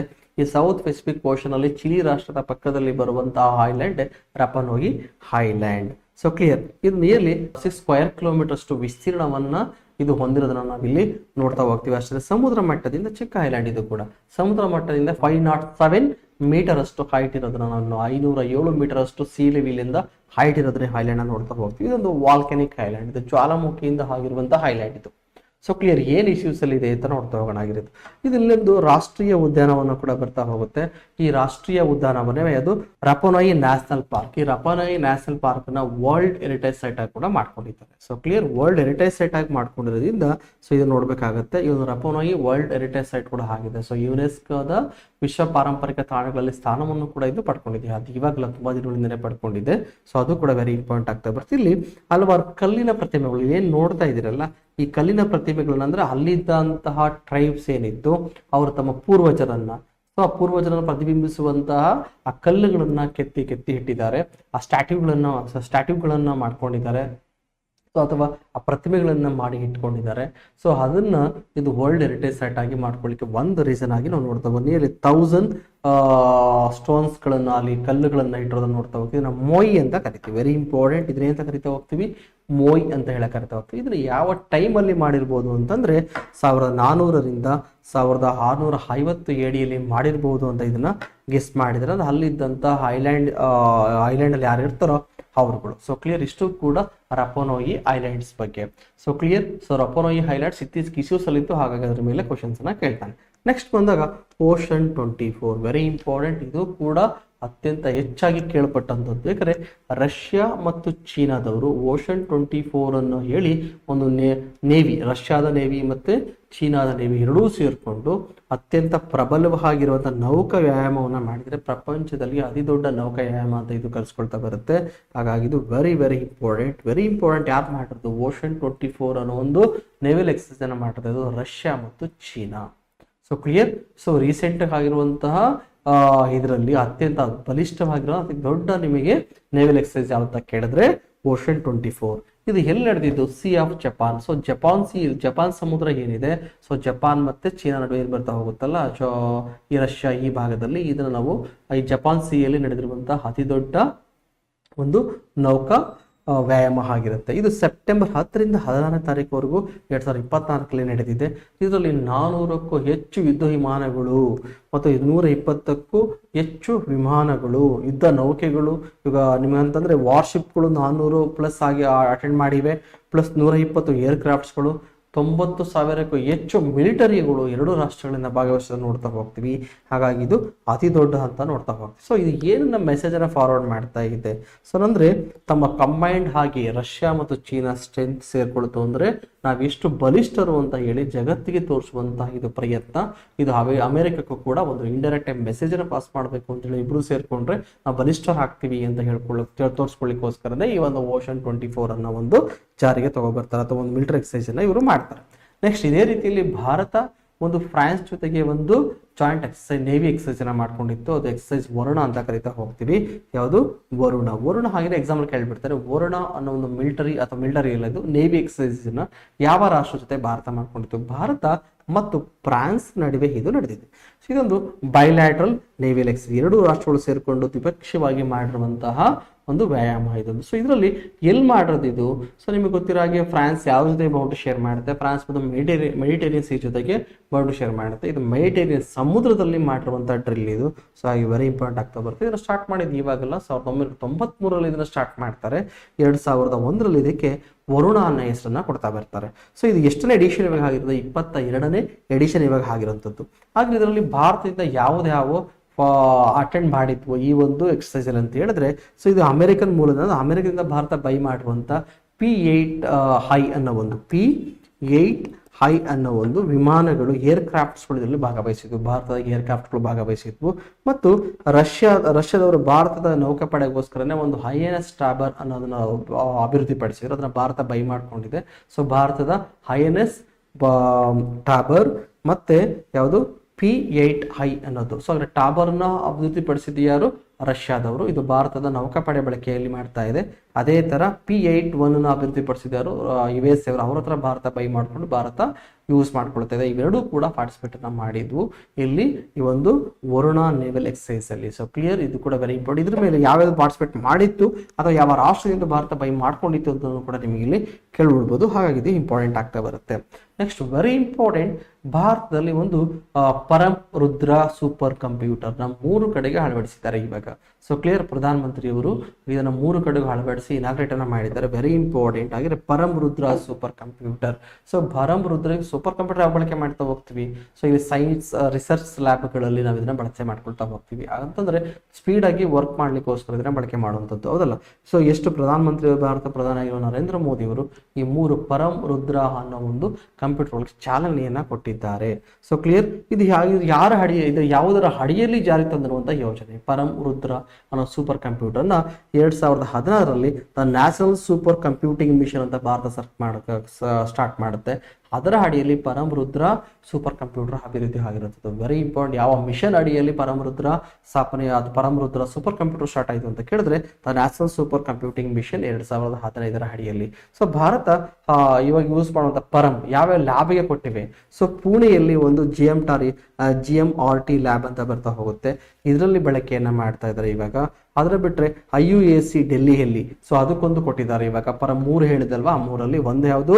GMRT ಇನ್ ಪುಣೆ ಮತ್ತು IUAC ಇನ್ ಡೆಲ್ಲಿ ಮತ್ತು SN ಬೋಸ್ ಸೆಂಟರ್ ಕೋಲ್ಕತ್ತಾ. ನೋಡಿ, ಇದರಲ್ಲಿ ಯಾವುದು ಫಿಸಿಕ್ಸ್, ಕಾಸ್ಮಾಲಜಿ, ಅರ್ತ್ ಸೈನ್ಸ್ ಗಳನ್ನ ಸ್ಟಡಿ ಮಾಡ್ತಾರೆ. ಇವೆಲ್ಲನೂ ಕೂಡ ಬಹುತೇಕ ಸೈನ್ಸ್ ರಿಸರ್ಚ್ ಸೆಂಟರ್ಗಳೇ. ಇಲ್ಲಿ ನಮಗೆ ಈ ಒಂದು ರುದ್ರ ಸೂಪರ್ ಕಂಪ್ಯೂಟರ್ನ ಬಳಕೆ ಮಾಡ್ಕೊಳ್ಳಿಕ್ಕೆ ಭಾರತ ಸರ್ಕಾರ ಅವಕಾಶ ಮಾಡಿಕೊಟ್ಟಿದೆ. ಮತ್ತು 3 ಸೂಪರ್ ಕಂಪ್ಯೂಟರ್ನ ಇಲ್ಲಿ ಅಳವಡಿಕೆನ ಮಾಡಿವೆ, ಪರಂ ರುದ್ರ ಸೂಪರ್ ಕಂಪ್ಯೂಟರ್ ಅಂತ. ಸೊ ಕ್ಲಿಯರ್, ಇಷ್ಟು ಕೂಡ ಅದಕ್ಕೆ ಸಂಬಂಧಪಟ್ಟಿದೆ. ಇದಾದ ಮೇಲೆ ನೆಕ್ಸ್ಟ್ ಟಾಪಿಕ್ ನೋಡ್ತಾ ಹೋಗೋಣ. 2024ರ ಸ್ಟೇಟ್ ಫುಡ್ ಸೇಫ್ಟಿ ಇಂಡೆಕ್ಸ್, ರಾಜ್ಯ ಆಹಾರ ಸುರಕ್ಷತೆ ಸೂಚ್ಯಾಂಕ, ಇದನ್ನ ಯಾರು ರಿಲೀಸ್ ಮಾಡ್ತಾರೆ ಅಂತ ಕ್ವಶನ್ಸ್ ಆಗುತ್ತೆ. ಸೊ ಕ್ಲಿಯರ್, ಯಾವುದು? State food safety index release ಮಾಡೋದು ಯಾವುದು? FSSAI ಅವರು ಪ್ರತಿ ವರ್ಷ ಇದನ್ನ ರಿಲೀಸ್ ಅನ್ನ ಮಾಡ್ತಾರೆ. ಸೊ ಅಂದ್ರೆ ಇದನ್ನ ರಿಲೀಸ್ ಅನ್ನ ಮಾಡ್ತಾ ಬರ್ತಾರೆ. ಸೊ ಹಾಗಿದ್ರೆ ಇದು FSSAI ಯಾವಾಗ ಸ್ಟಾರ್ಟ್ ಆಗಿದೆ? 2006ರಲ್ಲಿ ಸ್ಟಾರ್ಟ್ ಆಗ್ತಾ ಬರುತ್ತೆ. ಈ FSSAI ಅವರು ಒಂದು ಶಾಸನಬದ್ಧ ಸಂಸ್ಥೆ ಅಥವಾ ಸ್ಟ್ಯಾಟ್ಯುಟರಿ ಬಾಡಿ ಕೂಡ ಹೌದು. ಇದು ಇಂಡಿವಿಜುವಲ್ ಆಗಿ ಕೆಲಸವನ್ನ, ಸ್ವತಂತ್ರವಾಗಿ ಇದು ಕೆಲಸವನ್ನ ಮಾಡುವಂತ ಒಂದು ಸಂಸ್ಥೆ, ಬಟ್ ಇದು ಸ್ಟ್ಯಾಟ್ಯುಟರಿ ಬಾಡಿ. ಸೊ ಕ್ಲಿಯರ್, ಈ ರಿಪೋರ್ಟ್ ಯಾವಾಗಿಂದ ಕೊಡ್ತಾ ಇರೋದು? 2019ರಿಂದ ಇದು ಕೊಡ್ತಾ ಇದೆ. ಸೊ ಏನೇನು ಪ್ಯಾರಾಮೀಟರ್ಗಳನ್ನ ಇಟ್ಕೊಂಡಿದ್ದಾರೆ ಈ ರಿಪೋರ್ಟ್ ಅನ್ನ, ಈ ಫುಡ್ ಸೇಫ್ಟಿ ಇಂಡೆಕ್ಸ್ ಅನ್ನ ಕೊಡಬೇಕು, ಸ್ಟೇಟ್ ಫುಡ್ ಸೇಫ್ಟಿ ಇಂಡೆಕ್ಸ್ ಅನ್ನ ಕೊಡ್ಬೇಕಾದ್ರೆ ಅಂತಾರೆ ಮಾನವ ಸಂಪನ್ಮೂಲಗಳನ್ನು ಹೇಗೆ ಬಳಕೆ ಮಾಡ್ಕೊಳ್ತಾ ಇದ್ದಾರೆ, ಆ ಮಾನವ ಸಂಪನ್ಮೂಲಗಳಿಗೆ ಯಾವ ರೀತಿ ನ್ಯೂಟ್ರಿಷನ್ ಸಿಗ್ತಾ ಇದೆ, ಹೌದಲ್ಲ, ಇವೆಲ್ಲದನ್ನು ಕೂಡ ಆಹಾರ ಪರೀಕ್ಷೆ ಪ್ರಮಾಣ ಅಂದರೆ ಆಹಾರ ಗುಣಮಟ್ಟವನ್ನು ಪರೀಕ್ಷೆಯನ್ನು ಮಾಡಬೇಕು ಅಂತಂದರೆ ಏನೇನ ಬಳಕೆಯನ್ನು ಮಾಡ್ಕೊಳ್ತಾ ಇದ್ದಾರೆ, ಮತ್ತು ಇನ್ಫ್ರಾಸ್ಟ್ರಕ್ಚರ್ ಯಾವ ಥರ ಸಿಗ್ತಾ ಇದೆ, ತರಬೇತಿ ಯಾವ ಥರ ಫುಡ್ ಸೇಫ್ಟಿ ಮಾಡೋಕ್ಕೋಸ್ಕರ ತರಬೇತಿ ಯಾವ ಥರ ಸಿಗ್ತಾ ಇದೆ, ಹೌದಲ್ಲ, ಮತ್ತು ಗ್ರಾಹಕರಿಗೆ ಸಬಲೀಕರಣವನ್ನು ಯಾವ ಥರ ಆಗ್ತಿದೆ. ರೀಸೆಂಟಾಗಿ ಬಂದಾಗ ಹೊಸದಾಗಿ 2023ರಲ್ಲಿ ಇನ್ನೊಂದನ್ನು ಸೇರಿಸ್ಕೊಂಡ್ರು, ಇಂಪ್ರೂವ್ಮೆಂಟ್ ಇನ್ SFIs ಅಂದರೆ ಯಾವ ರಾಜ್ಯ ವರ್ಷದಿಂದ ವರ್ಷಕ್ಕೆ ಇಂಪ್ರೂವ್ಮೆಂಟ್ ಆಗ್ತಿದ್ದ ಹೊಸ ಮಾನದಂಡವನ್ನು ಕೂಡ ಸೇರಿಸ್ಕೊಂಡ್ರು. ಸೊ ಕ್ಲಿಯರ್, ಯಾವುದು ಶ್ರೇಣಿಯಲ್ಲಿ ಸುಧಾರಣೆ, SFSIನ ಶ್ರೇಣಿಯಲ್ಲಿ ಸುಧಾರಣೆ ಪ್ರತಿ ವರ್ಷದಿಂದ ವರ್ಷಕ್ಕೆ ಇಂಪ್ರೂವ್ಮೆಂಟ್ ಆಗ್ತಿರೋದು ಯಾವುದು. ಫಾರ್ ಎಕ್ಸಾಂಪಲ್ ಕೇರಳ 2 ವರ್ಷದಿಂದ ಕೂಡ ಟಾಪ್ 1 ಅಲ್ಲಿ ಕೂಡ ಇರೋದನ್ನ ನೋಡ್ತಾ ಹೋಗ್ತೀವಿ. ಸೊ ಕ್ಲಿಯರ್, ಹಾಗೆ SFSIನಲ್ಲಿ ಯಾವ ರಾಜ್ಯಗಳು ಮೊದಲ ಸ್ಥಾನವನ್ನು ಪಡ್ಕೊಂಡಿದೆ. ಸೊ ಇವಾಗ ಇರುವಂಥ ಟಾಪ್ 3ಯಲ್ಲಿ ಬಂದಾಗ ನಮಗೆ ಕೇರಳ, ತಮಿಳುನಾಡು ಮತ್ತು ಜಮ್ಮು ಕಾಶ್ಮೀರ ಬರ್ತಾ ಹೋಗುತ್ತೆ. ವೆರಿ ಇಂಪಾರ್ಟೆಂಟ್ ಆಗಿರೋದು. ಸೊ ಅದರಲ್ಲಿ ಅನುಸರಣೆಯ ಭಾಗದಲ್ಲಿ ಹೈಯೆಸ್ಟ್ ಸ್ಕೋರ್ ಮಾಡಿರೋಂಥದ್ದು ಯಾರು ಅಂತಂದ್ರೆ, ಸೊ ಅನುಸರಣೆಯ ಭಾಗದಲ್ಲಿ ಹೈಯೆಸ್ಟ್ ಸ್ಕೋರ್ ಮಾಡಿರೋದು ಯಾವುದು, Kerala, Tamil Nadu, West Bengal, Haryana. Total food safety index ಅಲ್ಲಿ ಹೈಯೆಸ್ಟ್ ಬರೋದು ಯಾವುದು, ಕೇರಳ. ಅದನ್ನು ತಲೆ ಇಟ್ಕೊಂಡು ಸೆಕೆಂಡ್ ಯಾವ್ದು ಬರುತ್ತೆ, ತಮಿಳ್ನಾಡು ಬರುತ್ತೆ. ಸೊ ಕ್ಲಿಯರ್, ಅಲ್ಲಿ ಅನುಸರಣೆ ಬರೋದ್ರಲ್ಲಿ ಹೈಯೆಸ್ಟ್ ಸ್ಕೋರ್ ಮಾಡಿರೋದು ಕೇರಳ, ತಮಿಳುನಾಡು, ವೆಸ್ಟ್ ಬೆಂಗಾಲ್, ಹರಿಯಾಣ ಮತ್ತು ಅರುಣಾಚಲ ಪ್ರದೇಶ. ಅದೇ ಥರ ಬಂದಾಗ ನಿಮಗೆ ಇಂಪ್ರೂವ್ಮೆಂಟ್ ಆಗಿರೋದ್ರಲ್ಲಿ ರಾಷ್ಟ್ರೀಯರಿಗಿಂತ ಬೆಟರ್ ಪರ್ಫಾರ್ಮೆನ್ಸ್ ಆಗ್ತಾ ಇದೆಯಲ್ಲ, ಅದನ್ನ ಕಂಪೇರ್ ಮಾಡಿಕೊಂಡು ಇಂಪ್ರೂವ್ ಆಗಿರೋದ್ರಲ್ಲಿ ಕೇರಳ ಬಂದಾಗ ಮತ್ತೆ ಕೇರಳ ಬರ್ತಾ ಹೋಗುತ್ತೆ, ಜಮ್ಮು ಕಾಶ್ಮೀರ, ವೆಸ್ಟ್ ಬೆಂಗಾಲ್ ಬರ್ತಾ ಹೋಗುತ್ತೆ. ಇನ್ನು ಮಾನವ ಸಂಪರ್ಕ ಮೂಲಗಳಿಗೆ ಮತ್ತೆ ಸಾಂಸ್ಥಿಕ ದತ್ತಾಂಶಗಳು ಇದರಲ್ಲಿ ಯಾವ್ದು ಬರ್ತಾ ಹೋಗುತ್ತೆ, ರಾಜಸ್ಥಾನ ಅತಿ ಹೆಚ್ಚು ಅಂಕವನ್ನು ಪಡ್ಕೊಂಡಿರೋದು ನಾವಿಲ್ಲಿ ನೋಡ್ತಾ ಹೋಗ್ತೀವಿ. ಓವರಾಲ್ ಆಗಿ ಫುಡ್ ಸೇಫ್ಟಿ ಇಂಡೆಕ್ಸ್ ಇಂದ ನಮ್ಗೆ ಏನ್ ಗೊತ್ತಾಗ್ತಾ ಬರುತ್ತೆ, ಭಾರತದಲ್ಲಿ ಯಾವ ಯಾವ ರಾಜ್ಯಗಳು ಮಹಾನ್ ನ್ಯೂಟ್ರಿಷನ್ ಇಂದ ಬಳಸ್ತಾವೆ, ಅಪೌಷ್ಟಿಕತೆಯಿಂದ ಬಳಸ್ತಾ ಇದ್ದಾವೆ, ಹೌದಲ್ಲ. ಹೀಗಾಗಿ ನಾವು ಏನೇ ಹೇಳಿದ್ರು ಕೂಡ ಸೊ ಭಾರತದಲ್ಲಿ ಅಪೌಷ್ಟಿಕತೆ ಇರೋದು ನಾವು ಇಲ್ಲಿ ನೋಡ್ತಾ ಹೋಗ್ತೀವಿ. ಸೊ ರೀಸೆಂಟ್ ರಿಪೋರ್ಟ್ಗಳನ್ನು ನೋಡೋದ್ರೆ ಅಪೌಷ್ಟಿಕತೆ ಅಥವಾ ಮಾಲ್ ನ್ಯೂಟ್ರಿಷನ್ ಸಂಖ್ಯೆ ನಮಗೆ ಹೆಚ್ಚಾಗಿರೋದು ಕೂಡ ಕಾರಣ ಆಗ್ತದೆ. ಒಂದು ಅತಿಯಾದ ಜನಸಂಖ್ಯೆ ಇರೋದು ಆಗ್ಬೋದು, ಮತ್ತೆ ನಾವು ತಿನ್ನುವಂಥ ಆಹಾರದಲ್ಲಿ ನಮಗೆ ಯಾವುದು ಪೌಷ್ಟಿಕಾಂಶದ ಕೊರತೆ ಇರೋದು, ನ್ಯೂಟ್ರಿಷನ್ ಲೆವೆಲ್ ಕಡಿಮೆ ಇರೋದು ಕೂಡ ಕಾರಣ ಇರ್ಬೋದು. ಇದಕ್ಕೆ ಭಾರತ ಸರ್ಕಾರ ಹಲವಾರು ಯೋಜನೆಗಳನ್ನು ಕೂಡ ತಗೊಬಂದಿವೆ. ಮುಂದಿನ ಯಾವ್ದಾದ್ರು ವಿಡಿಯೋದಲ್ಲಿ ಬಂದಾಗ ಸಂಪೂರ್ಣವಾಗಿ ಅದನ್ನು ಡಿಸ್ಕಸ್ ಮಾಡ್ತಾ ಹೋಗೋಣ. ಸೊ ಕ್ಲಿಯರ್, ಇಷ್ಟು ಕೂಡ ಇವತ್ತಿನ ಕ್ಲಾಸ್ಗೆ ಸಂಬಂಧಪಟ್ಟಿದ್ದು. ಇದ್ರ ಜೊತೆಗೆ NCC ಕಾಂಪಿಟೇಟಿವ್ ವತಿಯಿಂದ IAS ಟೆಟ್ ಸೀರೀಸ್ ಆಗ್ಬೋದು, KS ಟೆಟ್ ಸೀರೀಸ್ ಆಗ್ಬೋದು, PSA ಟೆಟ್ ಸೀರೀಸ್ ಆಗ್ಬೋದು, ಎಲ್ಲನೂ ಕೂಡ ಲಾಂಚ್ ಆಗಿದೆ. ಸೊ ಯಾರಿಗೆ ಇಂಟ್ರೆಸ್ಟ್ ಇದೆ NCC ಕಾಂಪಿಟೇಟಿವ್ ಇನ್ಸ್ಟಿಟ್ಯೂಟ್ನ ನೀವು ಕಾಂಟ್ಯಾಕ್ಟ್ ಮಾಡ್ಬೋದು. ಕೆಳಗೆ ಕಾಣುವಂಥ ನಂಬರ್ಗೆ ನೀವು ಡಯಲ್ನ ಮಾಡ್ಬೋದು. ಅದೇ ಥರ ತರಗತಿಗಳು ಕೂಡ ಸ್ಟಾರ್ಟ್ ಆಗಿದೆ ನಿಮ್ಮ PSI, PC, KS, IASಗಳಿಗೆ. ಸೊ ಯಾರಿಗೆ ಇಂಟ್ರೆಸ್ಟ್ ಇದೆಯೋ ಅವರು ಇನ್ಸ್ಟಿಟ್ಯೂಟ್ನ ಕಾಂಟ್ಯಾಕ್ಟ್ ಮಾಡ್ಬೋದು ಅಂತ ಹೇಳ್ತಾ ಮುಂದಿನ ವಿಡಿಯೋದಲ್ಲಿ ಮತ್ತೆ ನಿಮ್ಮನ್ನ ಭೇಟಿ ಮಾಡ್ತೀನಿ. ನಮಸ್ಕಾರ.